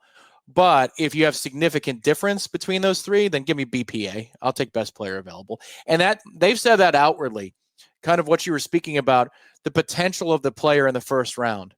It's kind of agnostic to position. If you have a stud and there are no other studs, that stud could be on offense. I'm taking the stud. That's what they're projecting out as their stance. But if it's close, Give me edge rusher, then linebacker, then interior defensive lineman. Because Caleb Banks is going to move into the first round with what he did yesterday, and he would be available to you. I do believe. You know who would be available for you there, Tommy? Just talking about freaks at a position of need. The damn tight end. Kenyon Sadiq is going to be there. Yeah, I'm just going to call him the damn tight end, and we're going to draft him. And I'm like, that's a nice throw, the damn tight end. Well, when we draft him, you're going to go, I love this kid. Yeah. He's a baller. We're going to need to drop 27 every week. Let's make sure the damn tight end's a big part of our game plan. He's going to be there. I don't want to draft a tight end with our needs. I agree. If they happen to do it, I mean, I do like him. He's a hell of a player. It's Jeff Cameron Show, 93.3 Real Talk Radio, Warchant TV. I'm still giddy over here on a Libations Friday about the fact that we went and got a damn fine basketball player to say yes to Florida State yesterday. I mean, we should continue to celebrate that fact, man. It's just kind of hard to get used to. It's like we can't it's almost like as a fan base, we can't kind of believe it's true. Like, are we really signing all these guys? Go look at that group, guys. Go look at the group that he is signing and where those players rank. Include the kid that, unfortunately, on 3 isn't including in there. Lopez. Include that group. Go look at what those players are that have said yes to Florida State. It just doesn't make any sense. I hope. It's one of those things I used to joke on the show all the time, Tom, about we need to do a better job of cheating. We need to embrace cheating. Cheat some more. I wanted us out here, drugs, money, hose, whatever you got to do to make sure we're bringing in players, because basketball has always been the dirtiest of all the sports. I mean, for years we knew. And in fact, way back in the day, I do not want to disparage one Pat Kennedy, but when he was here in my day, we sure did end up with quite a few very good players. Made a run to the Sweet 16 with said players, and many wondered how it was possible. We were able to get those folks on campus. I never wondered such a thing. I admired the commitment that Pat Kennedy had to winning basketball. I mean, come on. Even Coach Ham's 1.0 and 2.0, he was landing McDonald's All-Americans in the 1.0 tenure, and they didn't end up, being stud offensive players. But when we got Chris Singleton, and the world was looking at us going, really? Okay. Dubious. They thought it was dubious, Tom. Yeah, I wanted us to be known as dubious. And then we were landing lottery picks, and we knew that they were one-and-done lottery picks. And you're like, really? Florida State, huh? Okay. I see it. Boy, dubious. Patrick Williams, huh? Okay. That's a good get. That's a great get, guys. My goodness, your powers of persuasion are something to behold. They got Malik Beasley and Dwayne Bacon? Really? Okay. That's very impressive out of Florida State. Boy, they hit the trail hard. They must have been on it early. So scattered through the decades, we have seen moments where it has achieved these heights on the recruiting trail. But now it's all on the up and up. And it's funny because I wish it weren't. It would make me like him even more. I'd be like, that's my man, Luke. I see you. We're throwing caution to the wind, are we? Yeah, if football had the basketball mentality about stepping outside the circle and going to do what was necessary, then Mike would certainly have a top 5 class or a top 7 class at Florida State. Like, that's the thing. If that energy was the same, and that's where it gets frustrating. Because we all cared about recruiting as much as he needs to. Yeah, we all understand that basketball is having to fund this outside of rev share. It's just math. It's arithmetic. We all get that, and he's finding a way to do it. It is aggressive funding. It is proactive behavior. It's all of those things. It's envious, enviable. If I was one of our rivals or another ACC program, I'd be like, well, look, if Loucks succeeds there, we need to make a phone call happen for him, because if he can, in this day and age, with the lack of money they spend on basketball, turn out those results, imagine what he could do here with our infrastructure and our resources. that would be where I think it's not just a Florida State point of pride. It's also something that if this thing finishes, and it will, because most of the kids have already signed, but if Barnes signs and then they play well, people are going to look at that and say, how did he pull that off? And they're going to say, why don't we have him here? He's going to be a hot commodity if he does this again, and we're a good basketball team next year. That's where it's very nice that he's at his alma mater. It's where it's very nice that he has made a good amount of money in his career in basketball already. Not enough to just turn your head and thumb your nose at an unbelievable offer. And admittedly, Tom and I are way ahead of the game here. We're not, obviously that's going to require an awful lot of heavy lifting still for us to get to a place where we're worried about our coach being. For sure. But if I'm Auburn, I'm like, how the hell do we lose that kid at Florida State? They don't spend money on anything. Like, you're making waves within the community. You're like, well, geez, Luke. Okay. Hey, I'll tell you guys, I know we're talking about the top coaches right now, but you see what Loucks is doing there in Tallahassee? Like, the community understands what's happening here. Oh, I don't think there's any doubt. I think they're all kind of, 2 fingers to my eyes, 2 fingers back to you, and not in a bad way. I'm seeing something that doesn't seem possible. Impressive. Okay. I got my eyes on you, baby. Got my eyes on you. Final hour forthcoming. Jeff Cameron Show, 93.3 Real Talk Radio and Warchant TV. Final hour, bonus hour on Libations Friday. Thanks for being here. Loosey-goosey. Let's get there together, everybody, and head on into the weekend. Unfortunately, it will be a weekend that doesn't kick off tonight with Florida State baseball, but rather tomorrow at 11 a.m. If you're just tuning in and didn't see that news, today is washed out. No baseball at Hauser today. Tomorrow, they pick it up at 11 a.m. with a double header. The other item of note that we referenced was Florida State's ability to land another big-time recruit in basketball. Marte Barnes says yes to Florida State after all. A little delayed. We would have liked to have had it in the midst of yesterday's show. We did not. About an hour later, it happened. And Luke Loucks has got another guy that is considered to be a 4-star guard that a lot of folks wanted, in particular Auburn. Florida State lands him instead. Part of a class now that really is something to be excited about. Marcus Ponder, Brandon Bass, Colin Paul, Jason Lopez, Marte Barnes. This will be a group that when it's all said and done, especially if they include Jason Lopez in the mix there into the rankings, that Florida State will finish in the top 10 in college basketball recruiting. Not a common occurrence around these parts. We celebrated that, mentioned it in the first 2 hours a couple of times. Really impressed with what they've been able to do. Traction being gained within the program. Talked a little bit about the combine results yesterday, some of the wow numbers. There is a dearth of Florida State players there. In fact, Daryl Jackson's there, and I think he's going to be just fine in this upcoming draft. Nobody else to look at for Florida State at the combine. We sent just the one. Not going to get it done. Needs to be better, period. Now, let's do something different. Let's talk, because I know on warchant.com it's going to be brought into the fold over the weekend in all likelihood. A look at the quarterback room. Our own Irish fellow has been going through position group by position group and previewing the spring and what we should grow to expect there, or not grow to expect, but start to familiarize ourselves with. And, he was upbeat because he started in the defensive backfield. Well, he didn't start there, but he got there pretty quickly. That was, I thought, probably an area in which there would be the most amount of hope. But really, for people who want to have hope, I think you'd look to 2 places, and you'd want to know where we stand in those 2 places. One of those would certainly be quarterback.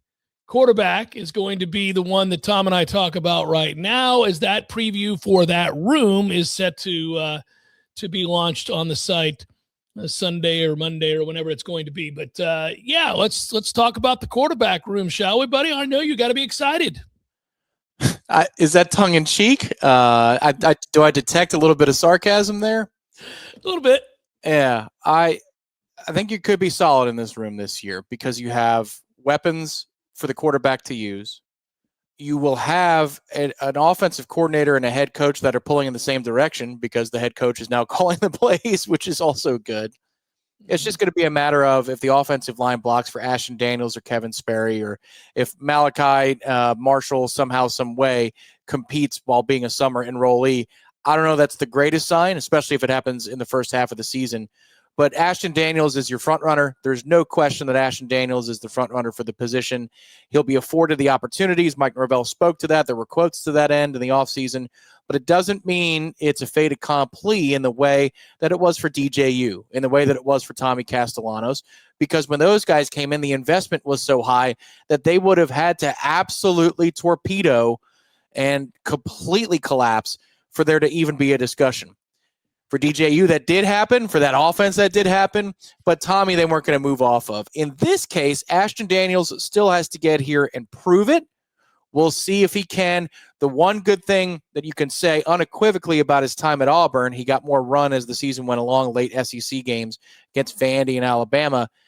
He showed better care of the football than he did at Stanford, and he also has an idea as a passer who can run rather than a runner who you hope can be accurate in a given week as a passer. That's what we're just coming off of.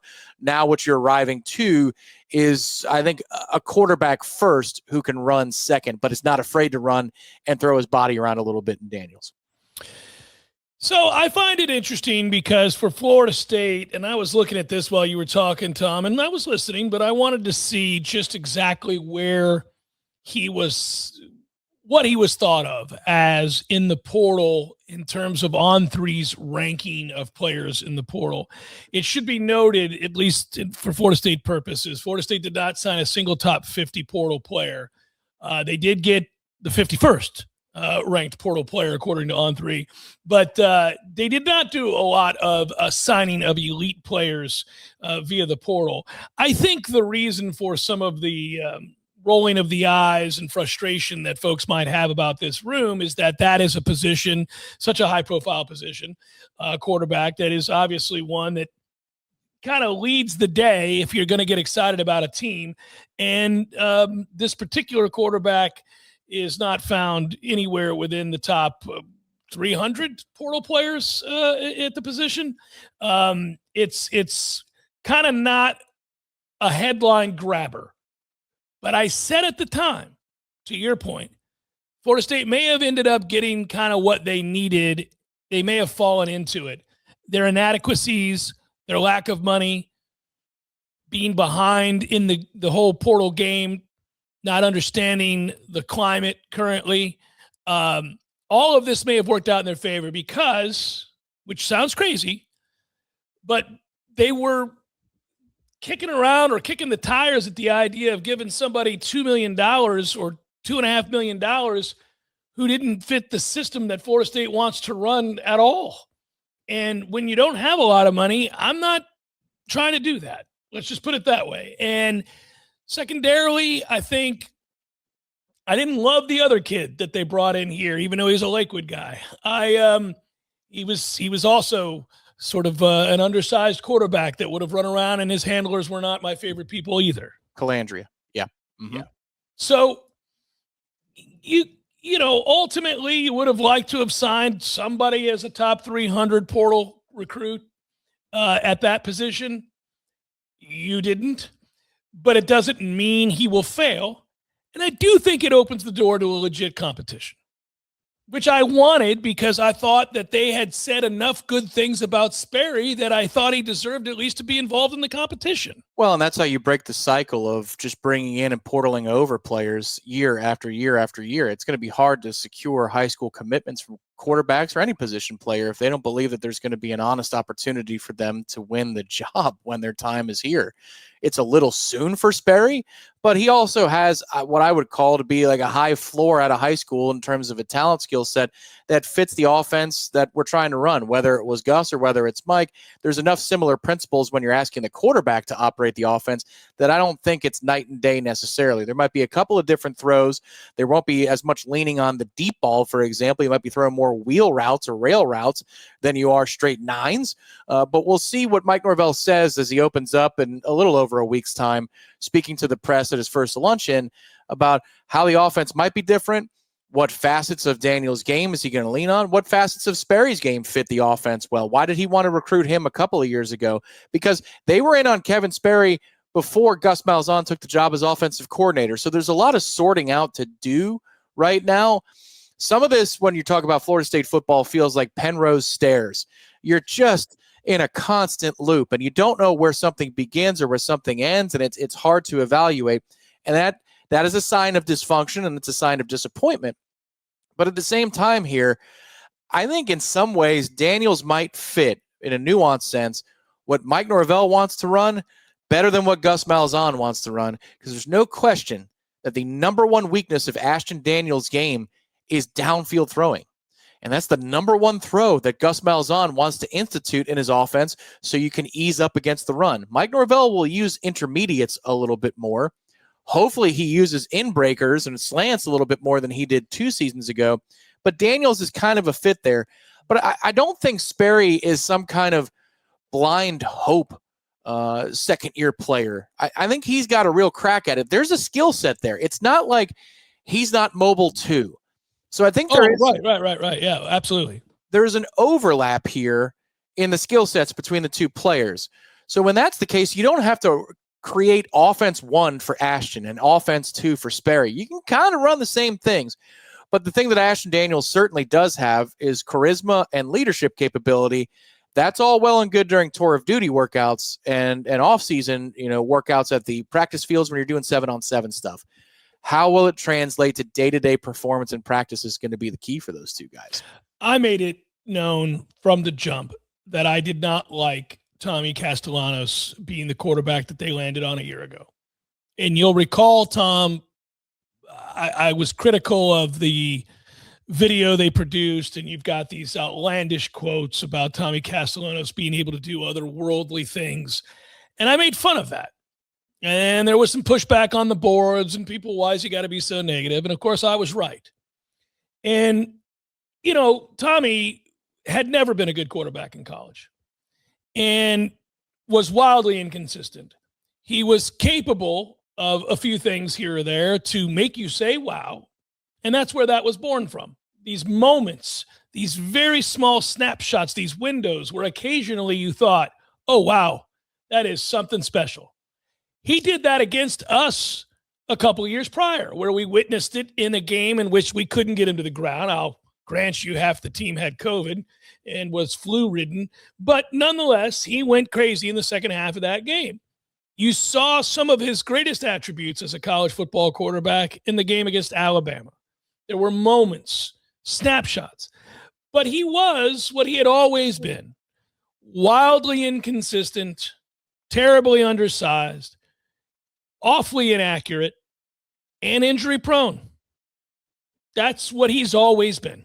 And it's exactly what he ended up being here. Inaccurate, wildly inconsistent, injury prone, too small, and occasionally electrifying. That's what he's always been. That's what he always was. So why do I say that? To rehash my critiques of Tommy Castellanos to prove I was right? No, I think you all knew that. Instead, I do it because I actually have more hope for the quarterback that's coming in this year for Florida State than I had for Tommy Castellanos. Yeah, that's fair to say. There are good traits there. There are good habits, good traits. He scans the field. It's not just an outlier in his tape to say that he's able to see it, the whole board at times.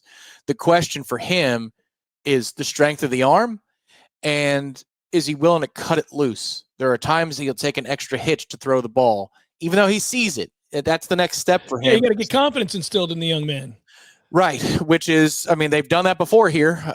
Tony Tokarz is gone now, but they did that before with Jordan Travis and instill confidence, and that's going to be, until something else arrives, that's going to be the thing that they're going to keep campaigning on, is that they've done it before to restore quarterbacks' confidence and increase their aptitude and their anticipatory throws, all that kind of stuff.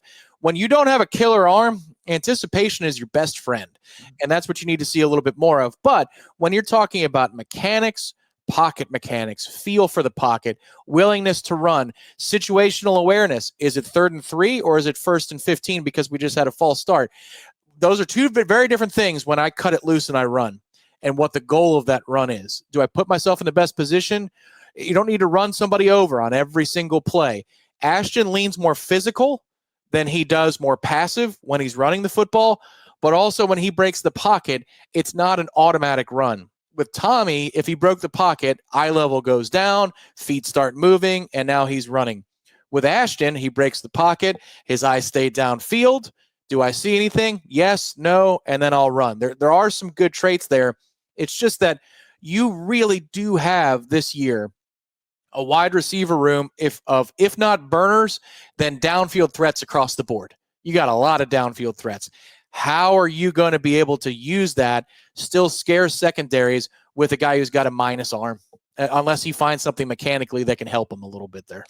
Yeah, my upside for Ashton Daniels is greater than that of Tommy Castellanos. That's kind of where I'll leave it. I want to see him improve greatly as far as accuracy goes. It's my number one fear for him is he's not terribly accurate. The second big fear I have is it's not great to not be accurate but also have a weak arm.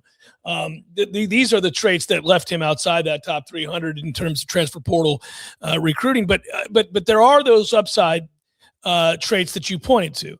And I do think – I don't know this, so I am projecting a little here.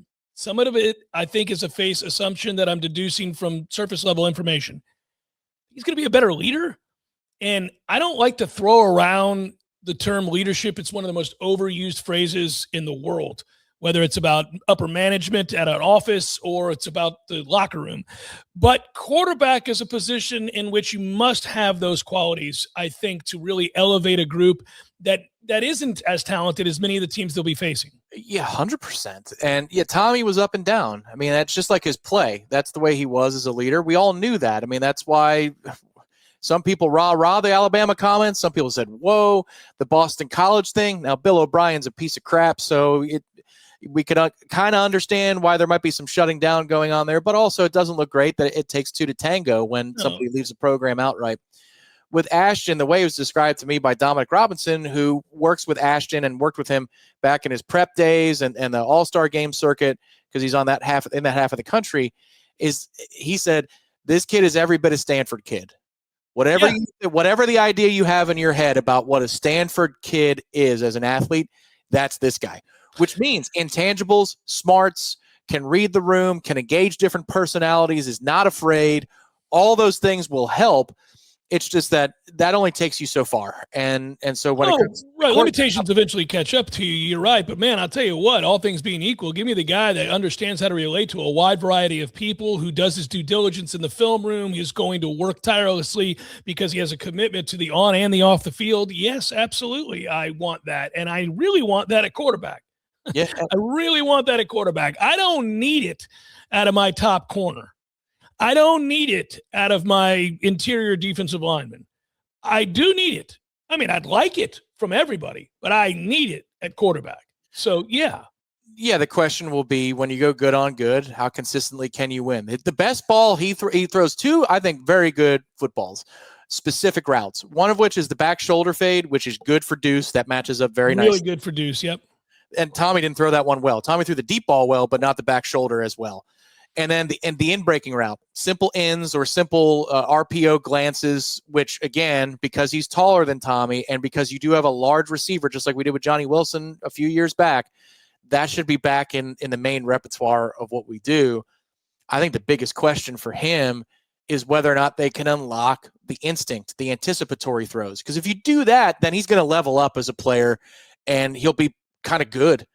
But if he doesn't and he's got to look to see, then your yards after catch go down. You can't really play winning football that way, so it's going to have to happen. Correct. That's going to be the key, and we'll see. Because I think Kevin Sperry can push him. I think Kevin's got a stronger arm. I'm not saying he's got a howitzer like Marshall. He doesn't. The JUCO kid has a howitzer, he's the exact opposite in a lot of ways.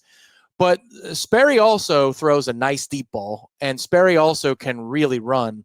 It should be fascinating to hear how Mike chooses to describe those quarterbacks if we can't see them in practice through spring camp. I'm going to first guess that he's choosing to talk up Ashton Daniels. There are indicators of that already. So that's going to be my guess that that's what he's going to do, is he's going to try to align this in such a way that Ashton has or is the odds-on favorite to win the job. Now, I don't really care how a coach wants to frame the discussion of his quarterback room. He could have a variety of motivations for that and reasons for that we might not be able to recognize, that behind the closed doors you could see. But what I do care about is whether or not that is a real competition. Because while I think there are aspects of Ashton Daniels that I have just praised here as being better than that of Tommy Castellanos, I also think he's limited, and I also think he's not the kind of player that warrants unbridled devotion as to not have a quarterback competition. He hasn't earned that in any way, shape, or form in his college football career. And that's a critical phrase, unbridled devotion. There was for Tommy, and I can't tell you why. Because they paid him too much. Once we got to losing football games, a lot of them in a row, and he's got a bum leg, and he gets hurt at Stanford, so now you got the out down the stretch. Yeah. It still was devotion that was dogmatic, and it doesn't make sense one bit because you had a shot there to work with the younger players and see what was going on. You have to be much quicker to punch this year if it doesn't work. You've got to be quick to do it. The two arguments that are made for why that happened. First of all, well, maybe three arguments. First of all, perhaps money. Now, it wasn't a gazillion dollars, but it was enough that basically you were giving this guy the job, right? So there was the money aspect of it.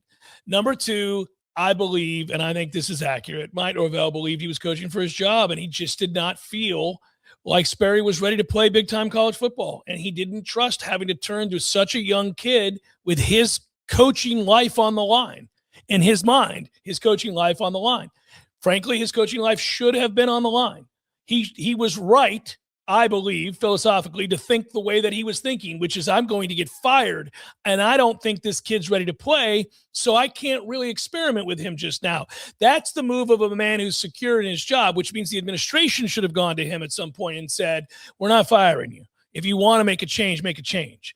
But again, dysfunction rules supreme around these parts, so I would say that it is accurate that the entire population of the world who pays attention to college football assumed he was coaching for his job, and about 4 or 5 other people underneath the entirety of the population thought not. And they just all happened to be in the same room at the board for Florida State University. Well, and at which point they should have conveyed that very reality so that he could have made the decisions that would better his club for this year. It could have been the statement after Stanford. We hate this result last night, everybody, but here's the thing.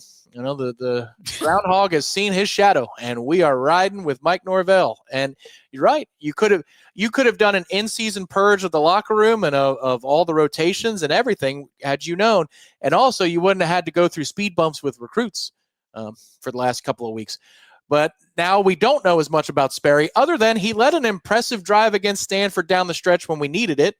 And we got hosed on that call at the goal line, but there was a little bit to like about Sperry in a dire circumstance against an overmatched opponent, sure, but it's not like we were, talented to the hilt either. No, it's not like that at all, as evidenced by the combine invites. It's Jeff Cameron Show, 93.3 Real Talk Radio, Warchant TV. For those of you who want more updates on what's happening at Florida State, you can go over to warchant.com. We talk about the position previews, but also if you go to the boards, you'll see where Florida State is talking about, where Ira and others are reviewing what was said during the FSU's Board of Trustees meeting. You'll see some quotes there that I don't love, but at the same time, I think it's kind of just the standard of what they have been saying all along about NIL possibilities and the way that works. So I know that they're keen on pointing out that that commission the oversight committee that looks into NIL deals and quote unquote looks to approve those, that committee is growing, Tom. They've added 10 to 13 more people. Yeah, it's almost like we're a public relations wing for the CSC, which is annoying. It's troubling, to say the least. It's that's a classic case in my mind of speaking to what you wish were true as opposed to what is.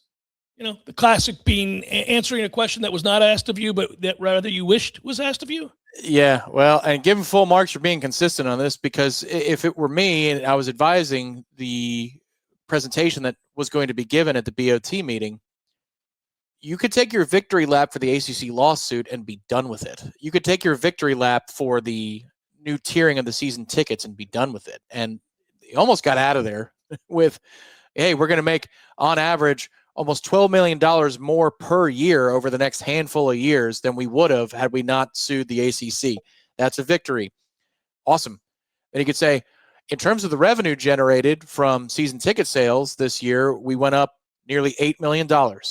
Awesome. That's a win. It's going to pay for itself. Now, you could get into the dollars and cents of probably should have made more off of season tickets and all these other things, but you could have presented from a PR standpoint an absolute winner of a case saying, all right, the expenses are high, but here are the revenues that are coming in. Yeah, the ACC lawsuit costs us a couple of bucks, but it's going to make us a whole lot more. God forbid we're successful on the football field because we made this much money in television revenue, nearly 12 more per year. Boy, if we could just get it together on the football field, now we're talking about that 17, 18, 19, $20 million that we talked about at the time when the settlement happened. All good things.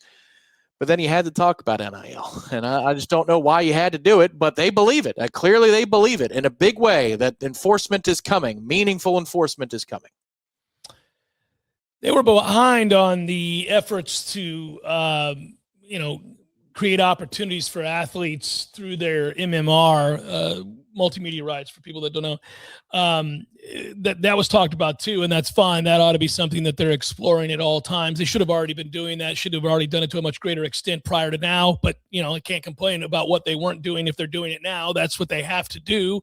Obviously those guys, those gentlemen in particular, the athletic director and the Board of Trustees chair is going to tell you about how much they spend in rev share. They're going to tell you that they maximize that. Well, we knew that. I mean, obviously, you're one of many schools that have bought into what the House decided, and you agreed to spend that money.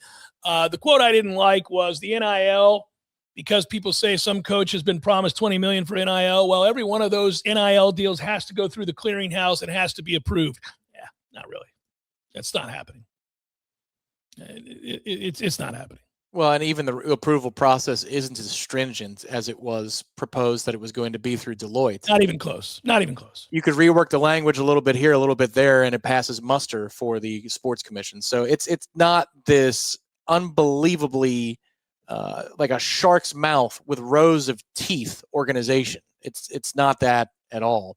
The one thing I found interesting in discussing on the Smash that we did, it's available on the channel now. We did a late week one.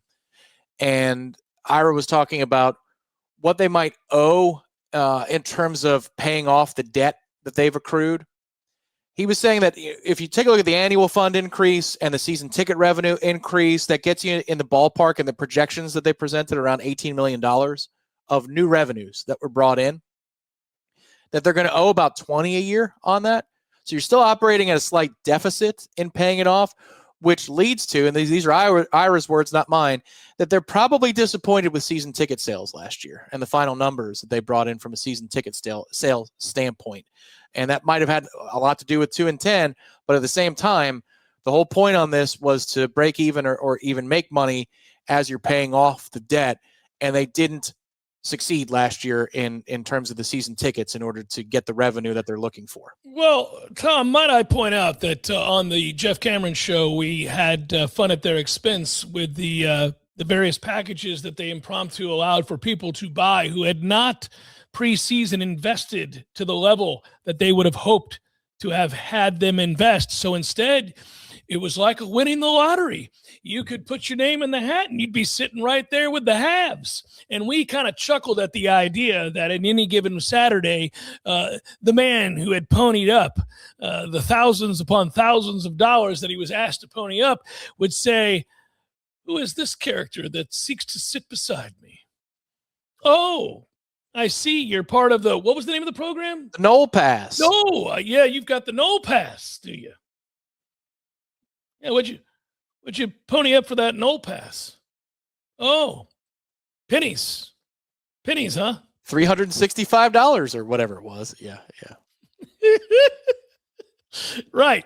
Well, my point is, that would be, I don't know, that to me would be an indicator that things weren't going as well as we had thought. So there were some disappointing things. Again, you could get into a lot of the quotes from last night that I think are, or the quotes from that meeting are a little at times, in my opinion, disingenuous. And also still Pollyanna?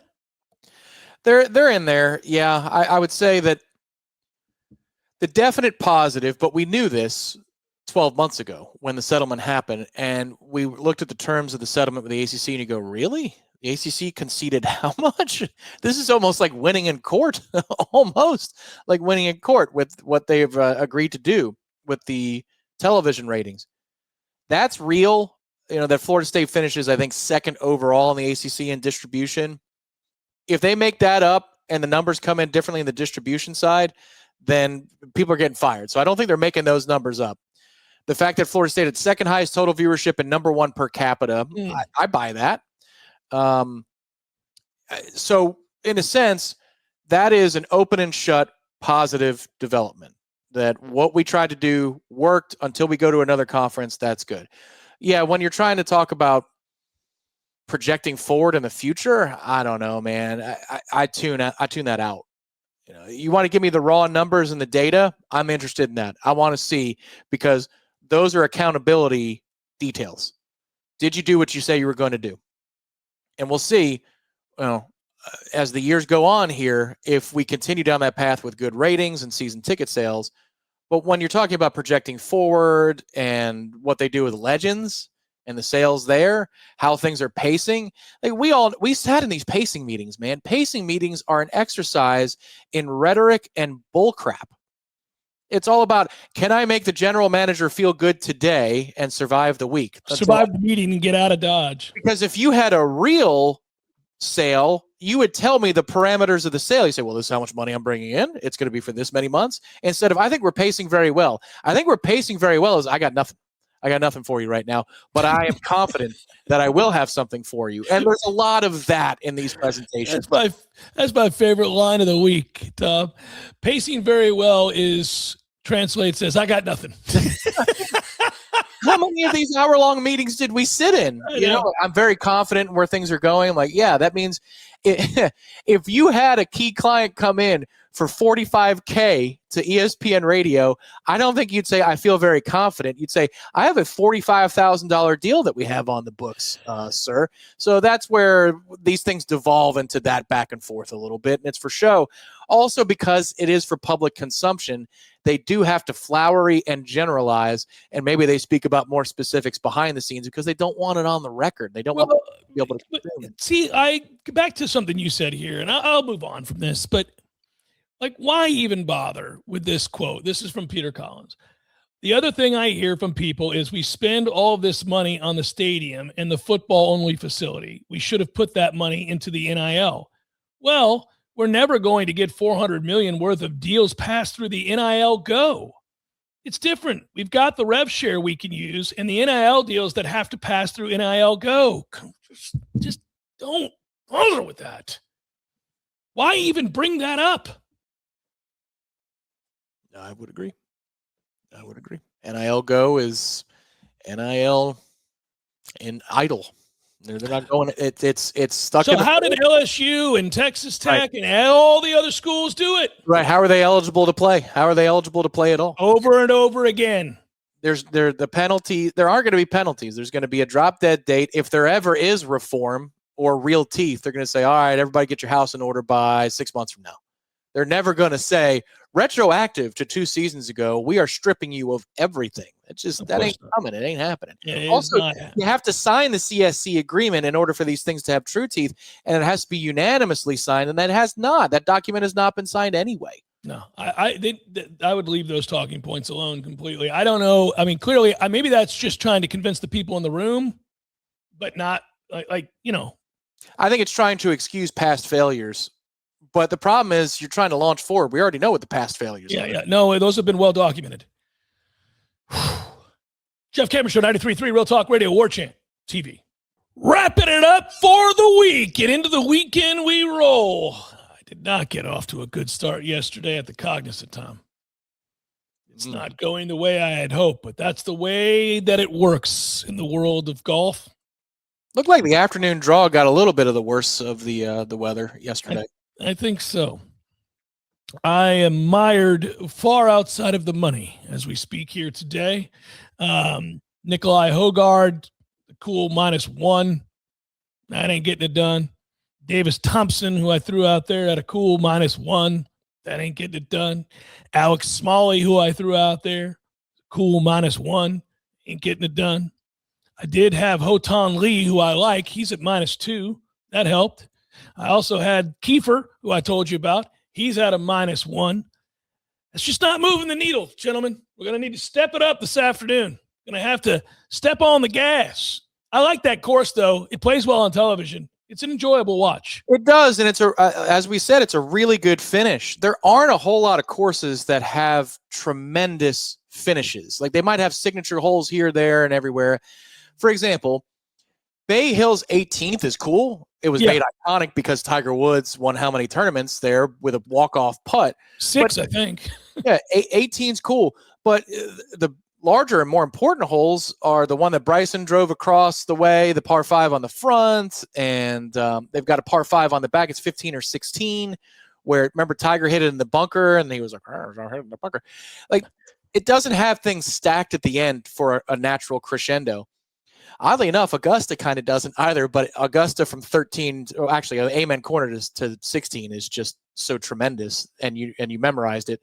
17 is kind of a throwaway hole at Augusta, and then 18 is more like the end of the act. It's not that 18 on its own stands as this great golf hole, but the finish at the Cognizant, man, 16, 17, 18 is awesome. It is nasty.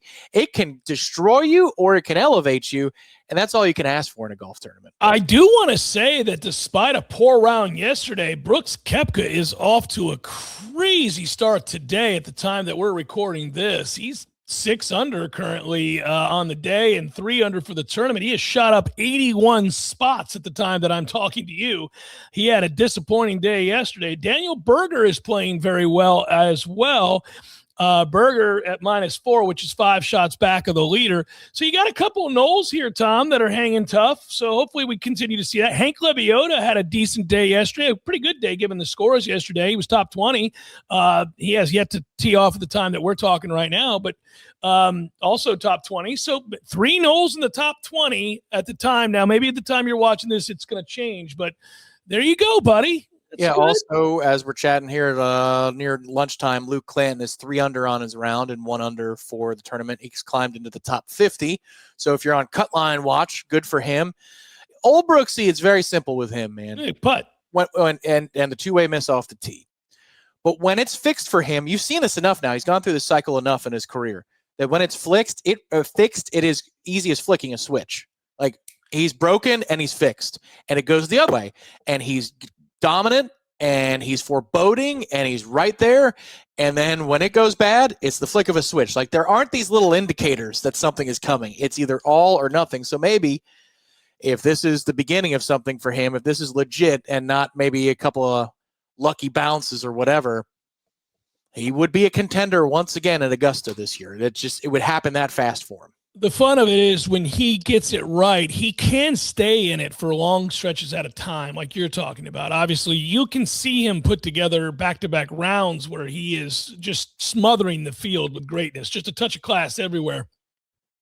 Now, I worry that the days of that, when he was amassing majors at a pretty rapid clip, the days of that, I do wonder about whether or not they're over, because while fixing the two-way miss, you're right, seems to happen with the snap of a finger, and all of a sudden he's good, and he plays it the rest of the round, whichever side of the fairway it is, whether that's a little buttery cut fade or a true draw. He absolutely prefers the cut, for sure. Yeah. But when he's got the cut going and he can play it, he'll play it all day long, and it's like it's mindless. He's just, see ball, hit ball, let's walk. The whole thing for him, though, in all of those years where he was so good, was that when he did that, he also made a lot of putts. And I just don't know, if he's ever going to make putts the way that he did. He has not been a good putter for some time now. And I think, yes, for him, that has been streakier, even at his best. But when they go in from 5 feet, they go in from 15. They go in from 20. Like when he starts making a lot of putts, right? When he sees it, it doesn't matter the distance. He could have an 80-footer in the U.S. Open, and he'll leave himself 2 feet in a tap in. And he'll be like, holy, these things are crispy as hell. How the hell did you pull it off? But the speed and the reads, they match up. I'll be interested to see if he's got a blade putter today, because if he does, I'm going to take a screenshot of that. I'll send it to you. He's 600. I'm wondering if he tossed the mallet into the mouth of an alligator down there, because I saw he doubled a hole yesterday by blading it through the green and trying to hit it out the mud and all that kind of stuff. So he was struggling big time in the afternoon yesterday. By the way, I do want to say I think Daniel Berger's going to have a good year, and this might be the launch of this. We're in the Florida swing now. This is where it all starts. The Florida swing begins here, and Berger showed signs at the end of last year of very improved golf. So maybe we get a full, consistent, now that they're away from California, although he had a top 25 finish there too. Here you go. Let's make it happen. I'm kind of excited about the possibility that we'll have a few Noles in the thick of it. I hope this isn't one of the tournaments that kind of goes away, by the way, with this new tour schedule that they're talking about. Trying to go to major cities and so forth. They're all trying to go to major cities, so I would think that this could stick around, though, because it's close enough. I think what's going to happen is the part of the year that we're in, it's going to stick around. You can't go play North right now. You can't go play in Chicago or Wisconsin or wherever. It's February. The Florida swing needs to be.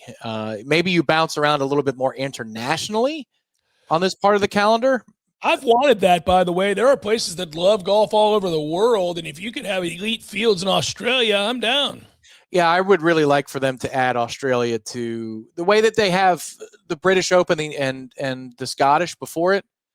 Piece 2 events together. And if you want to play both, great, but there's a signature event out there, and you can go play the week before for the Scottish Open, which actually has become better and better in the last 10 years. But maybe that's the way that you do it, is you stagger those two things, and then you have stupid-ass Harbortown after that. I know you love Harbortown, but I can't stand Harbortown. What's with your hatred of Harbortown? It's point to point. It's not interesting. You don't have options. Everybody off the tee has to hit it to this landing area. Yeah, but it's the only course it's not the only course. It's one of the few courses on tour that doesn't look like all the other, where it becomes whether or not you can drive it 385 yards. I'm just saying, I would like the options for the longer hitters to be a part of the equation. They've got an option every week. Screw them. Show me pinpoint to pinpoint accuracy with your irons. Gosh, dog it. Of all of the topographies in golf, marsh is the worst, and they've got a lot of marsh, and marsh sucks. Well, I'm not a fan of marsh either, and it's all over Florida, and it's also all over Sea Island. Yes, but I'll tell you, this is why I love playing here so much more than where I did growing up in Tampa. You got some beautiful on the water courses, yeah. But how many swamp holes do you have? Yeah. I mean, it's just, I grew up, I was on the 4th hole at Landsbrook, 5 and 6. Our cart path only 11 and a half months out of the year because it's just swamp at all times. Here you got the pines and the pine needles. No, this is beautiful topography. Yes, the rolling hills. Well, North Florida is not like any other part of Florida. There's no doubt about that. It's gorgeous. Yeah, we're a lot like Georgia. That's... Listen, I've complained about aspects of Florida my whole life of living in Florida, one of which is when you drive through the middle of the state, you're in a poop sandwich. Just a whole bunch of sorry towns. Just sorry. Sorry. Every time I'm driving down the road, I'm like, nope. This seems dangerous. Not good. I remembered one that our pal Lee mentioned that I haven't mentioned in forever because I Loucks. No, it wasn't Lutz. And we say Lutz all the time. Yeah. Hudson. Oh. Hudson, Florida. Oh, buddy. Hudson. That's right up there with all of them. Holiday and Hudson and Lutz. Largo. Nope. Lando Lakes. Oh, we good, right? We're done. That's it. We get to say goodbye now. I think that's it. Yeah. Got a minute or two more. But it's the weekend. We can leave early. Give them an extra commercial. And now we'll have. You could be like O'Reilly and be like, and now St. Paul and the Broken Bones will play us out. Play us out. What does that mean? Play us out. I just flip out. Cross your fingers for me tonight, Maddie. Maddie, listen to me. I'm thinking of Matt Millar, who I just got a text from. I'm becoming the old man who responds immediately to anything that comes to my phone. Mm-hmm. You're getting there. No, Tom, I wish me luck as I'm at St. Paul and the Broken Bones tonight that I'm not getting showered upon. You're not as old of a man as I am this week. What was going on behind the scenes in the Lang household this week was that's all old man, buddy. Disgusting. And Matt Millar helped coach me through some of it because I had never gone through it. It's been a big week for Matt Millar. He's mentioned like 5 times on the show, including that poor old man that I flicked off all those years ago. Yeah. Yep. I've now learned what witch hazel wipes smell like. For you guys out there now, you know. It's disgusting. I don't want to talk about it. Yeah. We're not doing this. we're saying goodbye on that note. We'll be back with you on Monday. Be well, everybody. Take care. Have a great weekend. Peace.